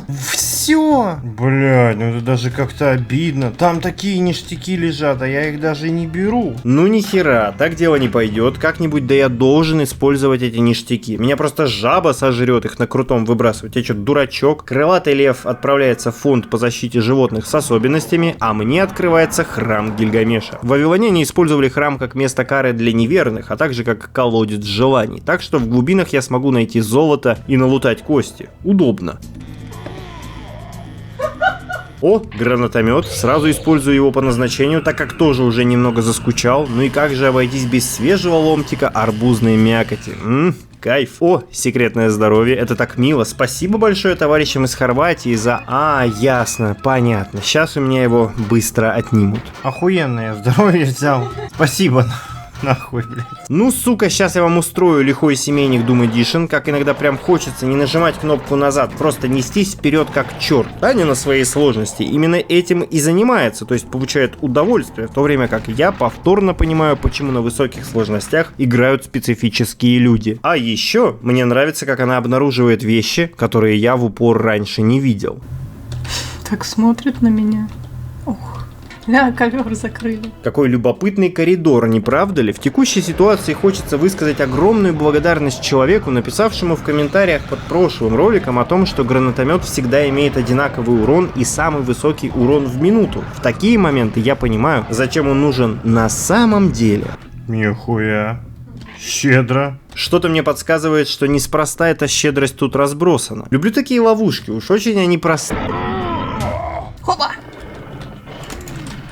О, мое любимое. Да, Вавилон стоит проходить только ради этой комнаты. Передо мной зал без окон, без дверей, полно горница существ инопланетного происхождения. Но самое главное здесь то, что это идеальная арена для любой сложности. Здесь всегда кайфы, здесь всегда эпик. Почему эпик? Да потому что здесь проваливается ебучий пол, причем несколько раз. И каждый раз это бодрит, заряжает энергией, тонизирует анус. И вообще я после этого чувствую себя человеком. Я серьезный семьянин. Кстати, его можно убить огнеметом? Нет! Это логично, блядь! Вот за этот отрезок я могу простить Вавилону все, даже то, что он мне лично вообще ничего не сделал. Встаньте, дети, встаньте в круг. Я его даже взять не могу, а пизды получила. Аптека. Сверху неизвестность, но я вам сейчас покажу, как это делается. Ты чё, охуела что-то совсем?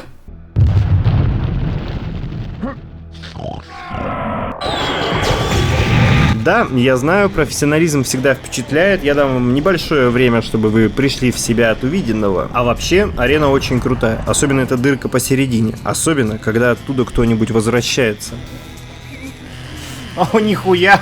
Он еще и попал! После зачистки арены продолжаю свои продвижения по храму. Да вы, батенька, пидорас. Впереди меня ожидает любопытное место, что ли, где нам явно нужно на платформу, чтобы продолжить путь. Дело в том, что посетить Вавилонскую башню могли лишь лучшие из лучших, и для доказательства крепкости своих яиц нужно было совершить, да-да, вы правильно подумали, прыжок веры. Я, конечно, не ассасин, и даже не Ясуке, но прыгаю вниз, после чего платформа начинает начинает движение. Спереди появляются рептилоиды, которые в крысу кидают на меня свои гринболы. Но зато здесь есть легчайшая секретка, которую ну прям очень просто забрать. Да. Сейчас он будет вверх подниматься. С другой стороны сердце будет. Прыгай!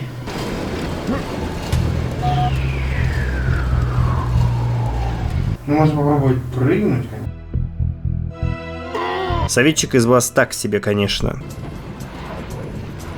Блядь. Ну теперь серьезно.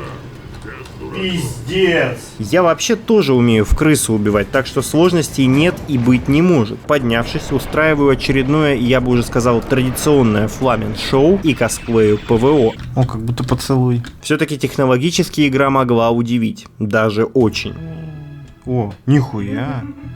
Ебать! Ебать! Причем это прям натуральное отражение. Вот типа я убираю экран, а вот эта хуйня остается. Ебать. Мне снова выдается огромное количество амуниции. И да, конечно же, мы подходим к кульминации. Нас ждет коридор, вполне себе большой и достаточно мясной. Игра снова, после душных коридоров и небольших двориков, вспоминает, что один из ее козырей — это масса врагов на относительно больших пространствах, когда ты можешь развернуться, вдохнуть полной грудью и просто наслаждаться. Наслаждаться, подчеркну, на любой сложности. Много ли ты знаешь игр, где сложность соседствует с комфортом и кайфом от процесса, а не скатывается в дрочево? То-то и оно. Зачем минигану какое-то останавливающее действие, если он буквально их хлопает? Ну, тут никогда не знаешь, постепенно пиздец будет начинаться или сразу. Я понял. Я понял, о каком останавливающем действии была речь. Ну ты посмотри, какая же тут красота, ёб их хорватскую. Ну неважно. Ну серьезно, скажи, правда, как всегда, не обошлось без авторской изюминки или тупости в простонародье, когда я решил загрузиться под самый конец, ведь меня немного ударили, и мне пришлось перепроходить все заново. Неправильно сделал, я не так хотел. По-взрослому. Нет! Ебать! Но вот в чем удивление, в этот раз делать это действительно приятно, еще разок нарубить всех в капусту. Даже секреты здесь приятные и несложные. Эй! Нет! Ой! Долго ли, коротко ли, сложно ли, просто ли? Как они смешно прыгают. И я прохожу в еще один храм, который уже прям точно приведет меня к Вавилонской башне, финальному уровню Вавилонского круиза. Вход в храм Тилмуна строго охраняется лучшими сотрудниками службы ментальной охраны, однако это не проблема. Статуи тоже в деле, кстати. Сука, ебаный светильник. Итак, сначала очень красивая, как по мне, аренка, чем-то напоминающая гробницу Рамзеса III из первой части, умеренно бодрая и интересная.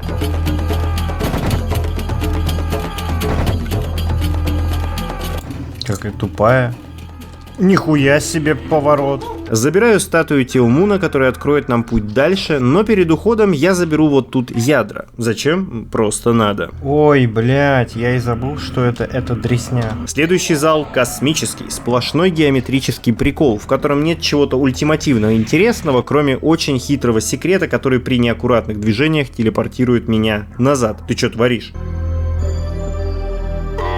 Спускаюсь вниз, где продолжается сокращение популяции инопришленцев, а также есть прям манящие норки, в которые так и хочется присунуть ракету, конечно же. Но, как и обычно, после прессовывания появляются маленькие быки. Господи, о чем вы думаете? Поднимаемся на лифте наверх.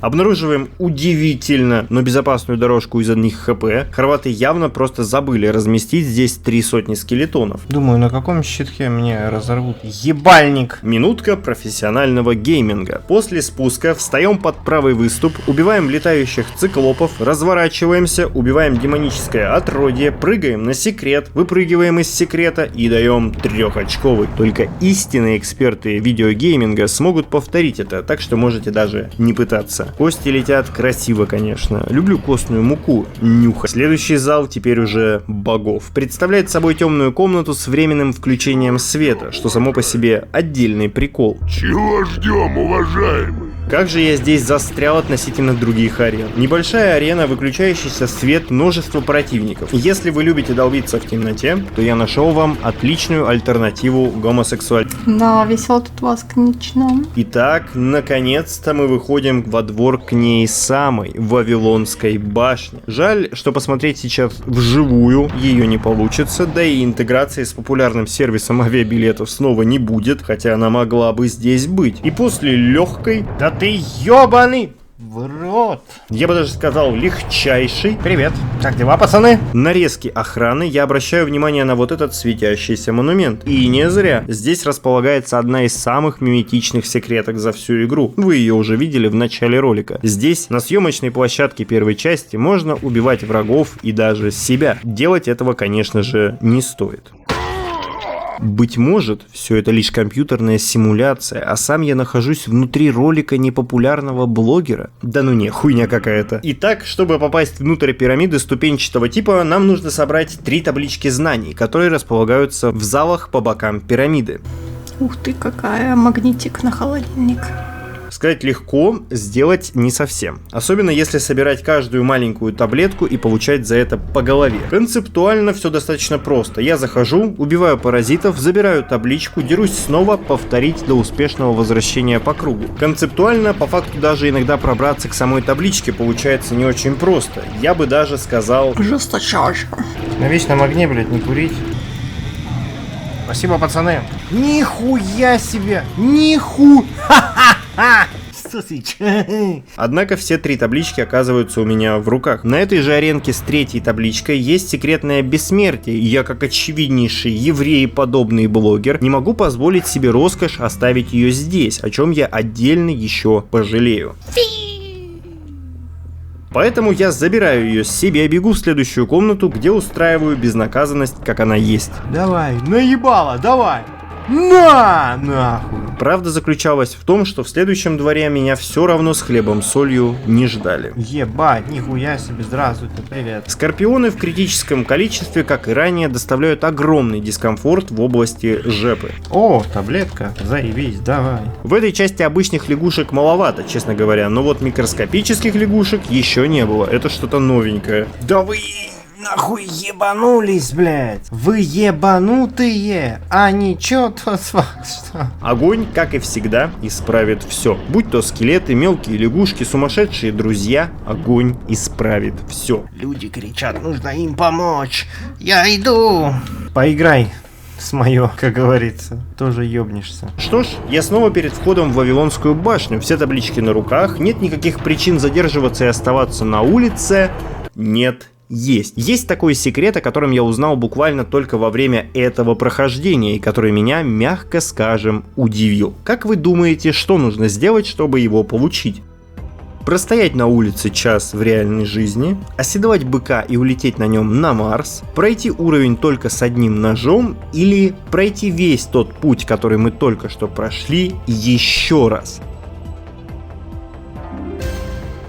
Серьезно? Кто-то, напишите в комментариях, хоть кто-нибудь в здравом уме самостоятельно подумал: я только что прошел через адскую жопную боль перед входом в башню Ксардоса, почему бы мне не попробовать пройти это еще раз? Кто это, блять, придумал? Ну да, действительно, двери открываются, и, разумеется, уже пройденные нами дворы становятся еще более жесткими, чем были. Ебать, бля, ну я такое никогда не промышлял. Вот мне никогда даже в мыслях, блядь, не возникало. Типа, а не пройти ли в них еще разок? Ёб твою мать, нихуя себе, я такого не видел никогда. Подожди-ка, вот это да, прикол, охуеть. Вау, я бы даже так сказал. Я не видел такого противника никогда в жизни, блядь. То есть я, представляешь, я сколько лет в эту игру играю, это первый раз. Это я что-то новое узнал. Кто таков? Самка. Нихуя себе. Нет, правда, я ведь еще и согласился на то, чтобы пройти на крутом всю эту свиристелку еще раз, чтобы было еще сложнее. У меня одна из любимых игр — это Секиро, кстати. Без шуток, правда. Я думаю, это многое обо мне говорит. Без урона сосать. Однако я делаю успехи. Хорошо, что хорваты сыпят от души, что даже сложнейший отрезок с нереальным количеством монарха гнит проходит относительно без потерь, но супер динамично. Когда поджимают дедлайны, ты делаешь все в разы эффективнее. После всех этих экзекуций, мое кольцо вполне готово для входа в Вавилонскую башню. Ох, какой дядька, гля. Внутри мне предстоит встретиться с боссом этой эпохи, личинкой Экзотех. Какая ты противная гадость, прикольная. Что мне крайне нравится, помимо в принципе наличия таких промежуточных боссов, так это то, что на высоком уровне сложности ты действительно чувствуешь босс-файт. Ты реально стараешься, ты хотя бы понимаешь, что тебя правда атакуют. У Тани на туристе или у меня на нормале в обычной жизни эти босс-файты проходили так быстро, что босс даже не успевал открыть рот, или, точнее сказать, закрыть. Здесь же приходится, прямо скажем, немного подумать, придерживаться некой тактики, что с Кукульканом, что с личинкой, а это имеет некоторый вайб. Ты прямо проникаешься и начинаешь стараться. Боссы начинают работать так, как нужно. Замечу, что с точки зрения геймплея босс тоже не зажал до нуля. Чтобы убить Личинуса, нужно уничтожить сначала ее вот эти генераторы. Пока они есть, она будет восстанавливать здоровье, также призывает очень милых маленьких крох, которые совсем не раздражают. Это мелкие дополнения, но они делают процесс чуть интереснее. Блять, да ебаные в рот ее дети ебучие нахуй. Педрильские, блять, ублюдские. Однако, несмотря ни на что, я и Самуэль непреклонны в своей решительности. Я победил. Пошла нахуй. Нравится, не нравится, спи, моя красавица. Такие фразы мы одобряем и прыгаем в портал. Итак, Сэм, мы теперь в Польше. На дворе 1138 год. И до данцигского вопроса еще целых 800 лет. Мы в Крвавице, хотя вообще-то это Хорватия. Но мы сюда не кайфовать от саундтрека и не гулять по историческим местам прибыли. Наша цель — книга мудрости, в которой и будет описан путь до священной христианской чаши. Если ты не отбил себе мозг, то ты помнишь, что именно Грааль поможет нам найти попутку до Ментала. Пора пораскинуть мозгами, Сэм. Цель ясна. Из минусов я опять с голой жопой, что, конечно, неприятно, но поправимо. Скажи папе здрасте. Из огня до в полымя, как говорится. Как же любит давать игра под дробовик совершенно неподходящих противников с ракетами. Здравствуй, дерево. Но штучка в домике с манящей дверкой явно сможет сделать экзекуцию чуточку попроще. Да ёб твою нахуй в рот. А вот и мрачное подземелье.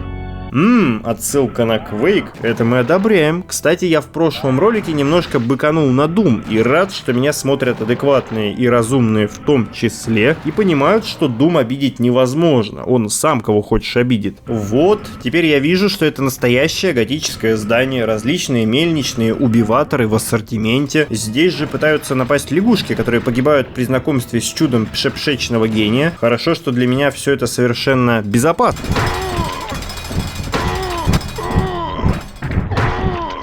Да легкотня, чё вы. О, перчаточка. И на этом моменте оригинальный футаж тоже, сука, сломался. Как я все ненавижу. Повторное прохождение всего этого, конечно же, тоже доставило мне массу удовольствия, как и прежде. Ёбаный в рот, ну я чтоб много прошу, просто, блять, нормально пройдись. Ты чё, ебанутый? Так, тут же секретка, представляете? Что это такое? Смахивает на боксерскую перчатку. Очень незаметно, честно говоря. Да это все менталовые проделки, чтобы ты сам себе зарядил. Но ты же не тупица. Ага, люблю я это дело. Вот тут не могу не согласиться, и, кстати, ранее я упоминал в демонстрации, записываемые на движке игры, и ставь лайк, если тоже дергал винтовочный затвор на демку из Цитадели. Какая же она была охуенная. В целом, этот мост сам по себе является крайне эпичным местом. Тут буквально монитор сочится от брутальности и мрачности, что нам, маскулинным мужеланам, только и нужно. Без рофл. Снова моя любовь у меня в руках, но не тороплюсь идти вперед. По бокам есть секретки, которые необходимо забрать, а уж потом идти на очевиднейшее продолжение кайфов и содомии. И прыгнул за мной. Чистейший напалмовый кайф, в рамках которого я буду угорать и в следующем дворе. Вы посмотрите, как они смешно дергаются, умирая в огненных муках. Прелесть же.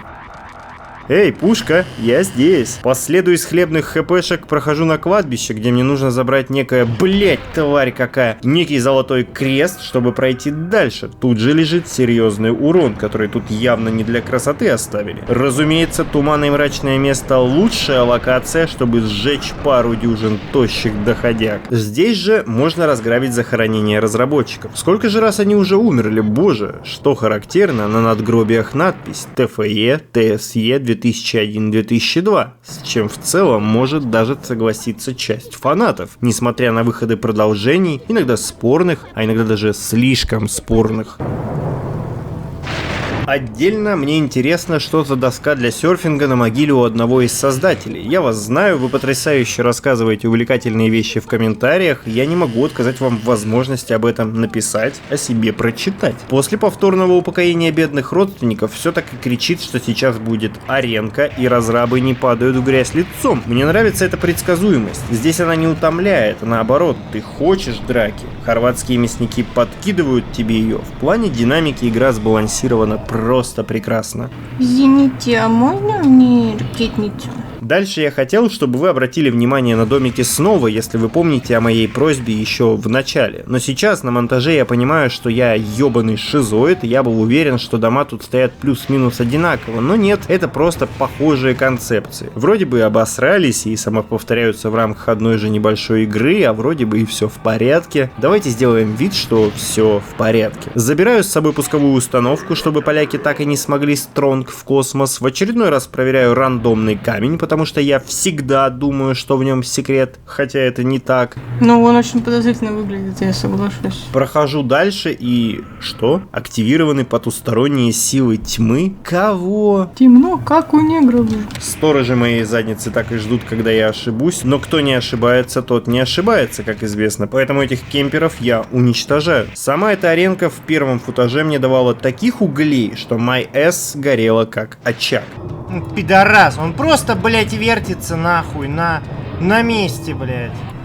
Заебись. Здорово. При этом у Дани здесь классически был чистейший релакс. Ух ты. Тут тебе и быки, и лягушки, и быки, и бустик на урон, как мило, и молодые стражи порядка, но, что характерно, в этот раз мне далось это с первой попытки. Это серьезно? Это я вот с этой хуйни я тогда так меня разъебало? Как можно заметить по этому милому лицу, мы вернулись в оригинальный таймлайн и проходим дальше, где находим еще одну телеграфную станцию красного цвета 20 века. Алло, это Сэм? Да, а это кто? Это я, Сэм из второй части. Я уже почти добрался до Мендела. Сейчас я ему всыплю. Ты мне хоть что-нибудь оставишь? Я сейчас сильно занят. Попозже можешь перезвонить. Желаю ему удачи. Ну то есть, мне удачи. А вот здесь для меня must-have ультра редкий для этой сложности буст на неуязвимость, после подбора которого нужно спринтовать вперед. Сами понимаете, халява есть халява, но и ее лучше использовать по максимуму. Дальше как раз был замес, но как вы можете видеть, экономист из меня такой себе. Уёбки, блядь. Да, накончай мне наротик, давай. Да, чем дальше в лес, тем сильнее шизофазит. Крутая сложность как-никак, осуждаю. Харкающие головы, классика. А в следующей комнате, помимо милых выпрыгивающих с потолка костяных уродцев, у нас небольшая загадка с шестернями, ключ к которой по старой семейной традиции через Destroy. Есть! Выпрыгиваю на улицу, устраиваю полонизацию местных вражин в лучших традициях пановичей, но главное здесь вот этот домик. Если бы я был чуть расторопнее, то эта дверь была бы открыта. Однако, если через 15 минут после старта локации не прийти сюда, то дверь закрывается. Как вы поняли, я потратил чуть больше 15 минут. Тут же, кстати, есть часы, которые ранее уже били, чем ознаменовали то, что я опоздал. Ну, я, кстати, не успел к двери. Пока я думаю, что с этим делать, ведь там секрет, а просто так я его отдавать не собираюсь, устраиваю еще немного kill zone, после чего все-таки решаю просто разъебать эту дверь из ракетницы. И за что я люблю эту игру? Она все-таки сдается, и это того явно стоило, так как уже в следующей комнате я реализую все, что здесь получил. Честно говоря, как бы я тут дрался без обвеса, я слабо представляю, потому что даже так меня умудрились столкнуть. Ты чё, охуел, педрила, блять? Ёбаные мрази, блять! Однако на второй заход все умерло даже с меньшими потерями с нашей стороны. Все еще сомневаетесь в профессионализме? Писька. Мост опущен, пролетаю в замок, а после очередного поджигательства я ныряю в очередную дырку, где еще немного убийств, причем даже на удивление мало. Прохожу выше через харчки в лицо, так называемый коридор 10-й роты, очередные танцы с лягушками и скелетами, боже, как же их много в семенной крутотени. Вокруг очередной давилки, которую, как оказалось, можно ломать, незамысловатый лифт повыше, где, кстати, фото разрабов, на которые я даже не обратил внимания при прохождении, и долгожданный выпрыг наверх. Судя по всему, через очко. Да-да, именно то, о котором вы подумали. В еще одну небольшую зарубку. После всего этого я наконец-то могу экспроприировать первый сценарий Лёлика и Болика, с помощью которого я и смогу добраться до Грааля. Так, чё? Секрета не хватает? Не понял. Вот, так-то лучше. Итак, судя по приватизированному чтиву, золотая чаша наполняет ароматом чая именно эту снежную деревню. А точнее, где-то близ нее, а еще точнее, неизвестно где. Одно понятно точно, здесь есть лава, то есть как бы пламя, да, и ледяной замок, то есть, как ты понимаешь, лед. Смекаешь, да, Сэм? Уровень вайба на данной локации зашкаливает, и по-хорошему каждый год 31 декабря нужно перепроходить этот уровень, чтобы по-настоящему зарядиться праздничной атмосферой. Здесь, окромя непосредственно заснеженных домиков и вражеских инопришленцев, есть и не менее любопытные секреты. Во-первых, самодоспехи. Найдены секретные доспехи? Какие нахуй секретные доспехи? Во-вторых, Дед Мороз по вызову. Секретный где? Где? Дедушку нужно потрясти, да хорошенько, чтобы слутать с него подарочки. Старый, может, все-таки по-хорошему договоримся. В-третьих, здесь же еще один дедушка, у которого возникли проблемы с перемещением в пространстве. Не бойся, я тебя спасу. Я бы не сказал, что он прям освобожден. А дальше меня ожидает коридор, причем, ну, посмотрите, разве это не прекрасно? А какой задорный саундтрек начинает играть во время боя? Боже, храни Хорватию и Кротим, эти парни умеют в атмосферу, даже в одноизвиленном шутане. Аж оливье пожрать захотелось. Блять, это еще что такое? Они что, тащат на себе пушку? Да, действительно. Ну ладно, теперь я буду готов. Да ебаный в рот. Не быстро, но уверенно ущелье преодолено. Все когда-нибудь заканчивается, когда-нибудь закончится и армия Ментала. Так, это еще что такое? Еще пушки обстреливают. Это что за Верден, мать вашу? Ну, дела так не делаются. Давайте разбираться. Пушку уничтожил. Теперь я в безопасности. Теперь еще и краснокожий попукивает. Спать? А ты, значит, тот самый модник, который по мне стрелял, да? Ну, сейчас я с тобой разберусь, ты погоди. Что, не выходит, да? Тоже спать. Так, а у тебя тут, простите, можно рычаг подергать. Ставь лайк, если тоже втыкал в снеговика ветку, а потом садил. После натирания рычага появляется еще один дедуля. Слушай, вас тут что-то слишком много развелось, волонтеров. Да мне похую, ты видишь, я под усилениями. Что вы мне сделаете? Я в другом городе. Тебя я тоже, пожалуй, взорву, чтобы ты никому не рассказывал о нашем маленьком секретике. Слышите? А это рядом бычок. Control, это тоже огонь, кстати, в этой игре. Удобно? Пиздец. Ладно, выпускайте бычка. Вот это я понимаю.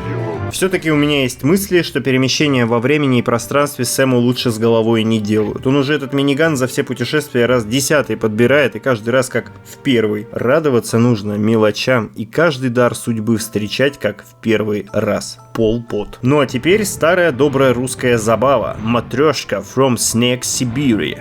Боже. Блять. Давно мы с вами не упоминали, что на крутом игра становится тактической, прямо как здесь. К слову, эта часть как будто и впрямь менее тактическая, как будто бы даже чуть проще, либо я просто, проходя их заново, наконец-то вспомнил, что такое клавиатура и мышь. Ну да, конечно. Испугал ежа. А вот и обещанные лавовые озера. Замерзли? Теперь попаримся. Разумеется, на узких дорожках внутри пещеры нас будут ждать в основном лавовые големы-пиздюки, о которых мы уже давно с вами знаем. Правда, теперь мы буквально истребляем их у них же дома. Насколько легально хотя бы здесь получить удовольствие, как от военного преступления? Где красный цвет, там же будут и демоны, конечно же. Тем более, что потому как обычно представляется жилище сатаны, мы в гостях именно у него. Ну и куда же в аду без костлявых чертей, где они опять же как в своем стойбище. Пацаны. Блядь, да что он там цепляется? В таких местах нужно проявлять невиданную ловкость, которую у меня хоть отбавляй. Да, Кстати, мне показалось, или оно огнем ломается? Нет, нихуя не ломается. Наебало мое ломается. Мы уже давно находили ядра, настало время и самой пушечки. Ох, как же я скучал. Так, ну тут одно из двух. Либо это какая-то халтура, либо силы зла все-таки пытаются прорваться в мир смертных. А может быть это все на самом деле видеоролик, снятый на зеленке с бюджетом в банку кофе? Ебать! Полностью согласен, очень красивое место, разбираем на обои рабочего стола. Снова гуляем по опасным тропинкам, прыгаем по платформам, попутно уничтожая огнеупорных созданий, плаваем на всяком хлипком дерьме, получая несоразмерный секретом урон, по старым традициям. Куда ты нахуй? Не, ну, третий эпизод Звездных войн, реально. Еще прыжки по тонущим ошметкам, а дальше все по классике. На небольшом пространстве хорватские энтузиасты готовы спустить на меня всю мощь инопланетного вторжения, в основной в мой энус. Вы, блядь, чё, суки? Вы чё курите, блядь? Так ножкой подрыгал. Как будто спать лег песик. Пес яичко снес. Запомните, дети, никогда не выебывайтесь с прыжками на открытом огне. Немного успокаивает, что в одной квартире я не один такой умелый. Воу-воу-воу! Наконец, я выхожу к порталу, оформленному как в лучших традициях финала первой готики. Только спящего не хватает. Хочу такую тумбочку под телевизор. Полностью поддерживаю. Сам портал переносит меня прямо к тому самому ледяному замку. Впереди мне предстоит сразиться в относительно простой скользкой битве с еще одной пачкой менталовых шестерок. Как бык на льду. 6-0. После всех этих нарезок и ножогов супостатов я наконец-то могу забрать и сам Грааль. Что за черт? А где Грааль? Эй, ментал! Нет! Мы долго шли к этому моменту. Мы преодолевали порывистый ветер, жуткий холод, забирались на самый верх этой чертовой башни и... Стоп, это не отсюда. Так вот, мы уже почти добрались до Грааля, и теперь нам нечего бояться. Ведь мы вдвоем, а они совсем одни. Маги, а именно маги так называемой и, возможно, даже запрещенной в РФ организации Арк Алла, хранили чашку обычного плотника. И они же перепрятали ее, когда менталовые служители заинтересовались древними реликвиями землян. Они спрятали его в храме крови Христовой, где-то в Восточной Европе. И вот теперь нам до него рукой подать, но, да, всегда есть небольшое но. Коридор смерти, через который нам для начала нужно будет пройти. И да, это финальный уровень игры, пожалуй, вполне заслуженно называемый фанатами лучшим финалом в истории серии. Один саундтрек чего стоит, уши спермой обливаются. Сейчас оттянемся! Как понятно из названия, это коридор. И наполнен он будет под завязку. Но, как и всегда, он почти идеально сбалансирован как на туристе, так и на крутом, а также прекрасно наполнен секретами разной степени полезности и фановости, начиная от стартового в самом начале и далее по списку. Пока идет Рубилова, я бы хотел высказаться. Я долгое время сам считал Великий Собор, данную локацию, лучшим финалом, однако сейчас, когда мы с вами посмотрели и первую, и почти вторую часть, я могу сказать, что саундтрек здесь явно пик эпичности, а вот в целом как будто бы что первая часть, что вторая по ощущениям далеко друг от друга не ушли. Короче, в комментариях жду срач про лучший финал, а пока что шинкуем вражеских мобов в капусту по-польски и неумолимо движемся вперед. Господи, нельзя недооценивать дебилов, собравшихся в стадо. Разумеется, по старой кратимовской традиции здесь 3 триллиона скелетонов, что аж страшно становится. Нет! С самого начала сейчас. Здесь нет автосейва, насколько я помню. А, нет, пиздобол есть. Ха-ха-ха. На примере собора, кстати, еще более хорошо видно, как отличается набор противников от сложности к сложности. На туристе, например, пушек нет вообще. Совсем. В секрете одном только. И то, скорее, как шутка. О, это же Пушкин. Жаль, конечно, этого добряка. Еще один секрет имеется здесь и... Стоп-стоп. Что открыто? Ебать. И ведь правда тыквенное поле. Осторожно, пушки. Может быть неприятно. Из самих тыковок же выпрыгивают малыши-коротыши с ебаными пилами, так что лучше их тоже не трогать. Ой-ой-ой, что началось-то, ёб твою мать? Поэтому лучше потихоньку убивать орудия артиллерийского обстрела, забирать хабар и возвращаться к вырезке многотысячной армии пришленцев. 2 дегрода отбились от стаи, но это дело поправимое. А сейчас наступает момент, на котором я по-настоящему сгорел. Да, до этого все было не настоящее горение, а вот сейчас я буду косплеить Falcon 9. Начнем с того, что здесь присутствует отличный подбор охранного персонала. Взрослые избушки на курьих ножках, дынеголовые лесорубы и ультимативно худые кони. Вместе эти ребята делают очень бурный коктейль сами по себе, но тут злую шутку шутят еще и сами хорваты. Игра ведь как там, для клавиши S или кнопки движения назад, да? А как тебе то, что враги при отступлении будут переть еще и сзади? Блять, да вы рофлите, сука! Да, если меня в целом по всем играм спасало движение назад, то вот теперь мне положиться можно только на свои навыки и знания. И знаете, я бы на них лучше не полагался. Полный спектр эмоций лучше всего я скажу именно от первого лица. Да мне поебать. Куда ты, блядь, бежишь? Куда ты, блядь, бежишь, сука, пидорас? Да куда ты, блядь, я здесь, еблан тупой, блядь. Сука, настойчиво делают вид, что умные, в итоге нахуй только хуже получается. Блядь. Вот ну куда вы бежите, блядь? Куда? Что здесь, блядь? Вот намазано, блядь, или что? Ёбаный в рот. Все в порядке. Нет, правда, все действительно в порядке. Ну не надо, блядь! Нет! Ого, я никогда не слышал эту фразу. Да куда ты, блядь? Куда вы, блядь, бежите все время, нахуй? Ёб вашу мать, я здесь! В такие отчаянные времена требуются не менее отчаянные меры. Видит Бог, а он тут, скорее всего, реально видит, я не хотел использовать ее так рано, но мне пришлось. Пожалуйста, давай!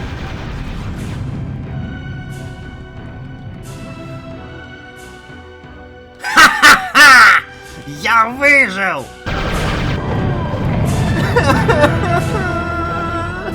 Сука, маленькая девочка, я буду плакать. Нет! Я промахнулся!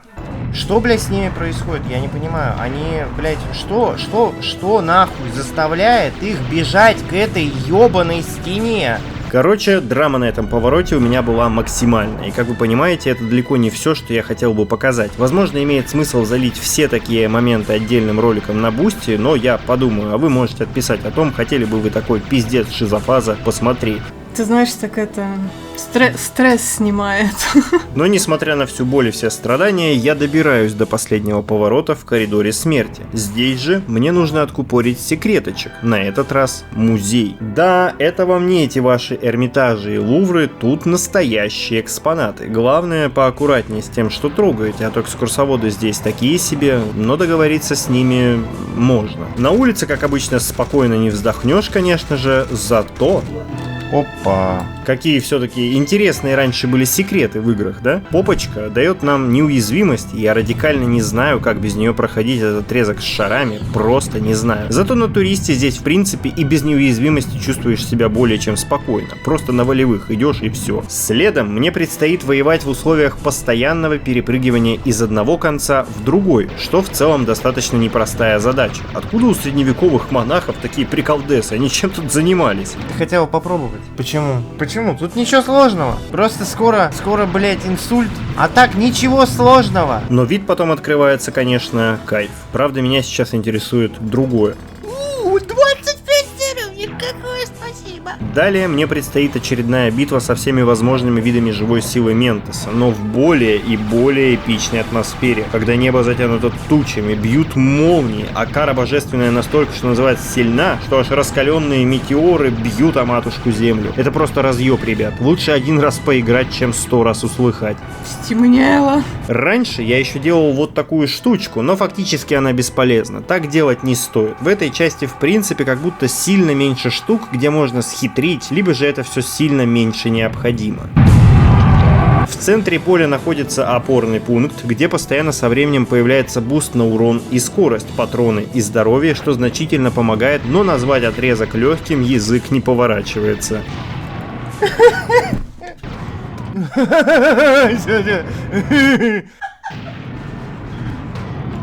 Охуенно сохранился, прямо, блядь, мечта. Кстати, а вот так выглядит буст на урон со стороны. Сэм, ты горишь, я знаю. И все-таки очень хорошо, что игровой опыт не страдает серьезно от уровня сложности. Я точно знаю, что Таня получает в целом тоже или даже большее удовольствие от игры, с которой прошло мое детство. Ха-ха, не догонишь, не догонишь. Ой, долго-то. Ну, как будто бы либо не дожато, либо пережато. Так много времени. Может, из-за сложности так еще, конечно, но я ждала, что будет что-то в духе Vampire Survivors. А ведь Таня частично глядела в воду, так как мне удалось раскопать инфу, что история с фактически бесконечными противниками, как на арене Кукулькана, должна была быть в целом во всей игре. Чтобы как бы из порталов вечно перли противники, но до похожей истории в серии сейчас еще далеко. О, просвет. Фух, блять, палец устал. Короче, спустя жесткий флекс с инопланетными еретиками, я наконец-то могу выдвинуться непосредственно к собору, где происходит встреча с финальным боссом игры.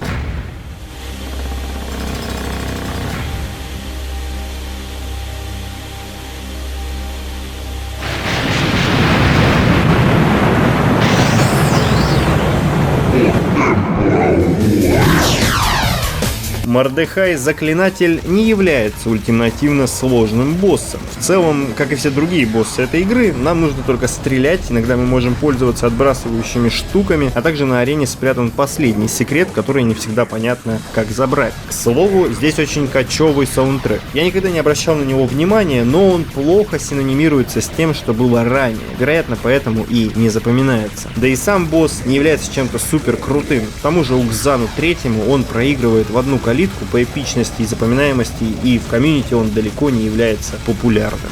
Блянка, он похож на босса из VPM.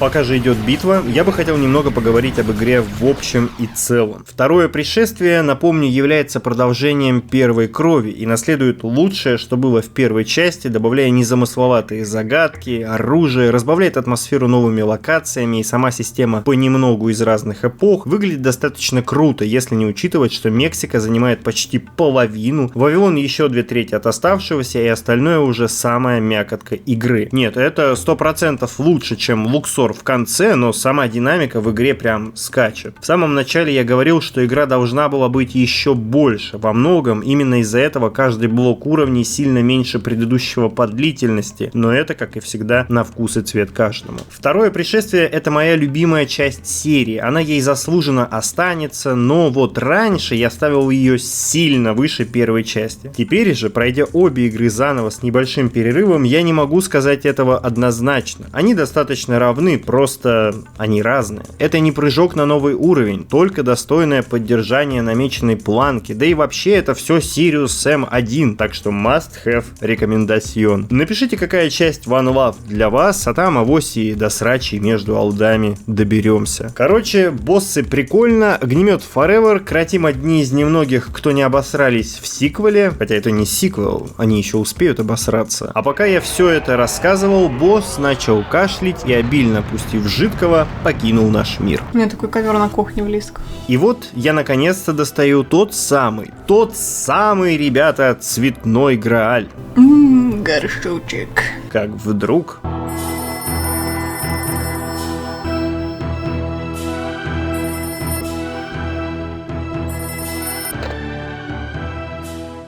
Отпусти мне грехи, отец, ибо я согрешил.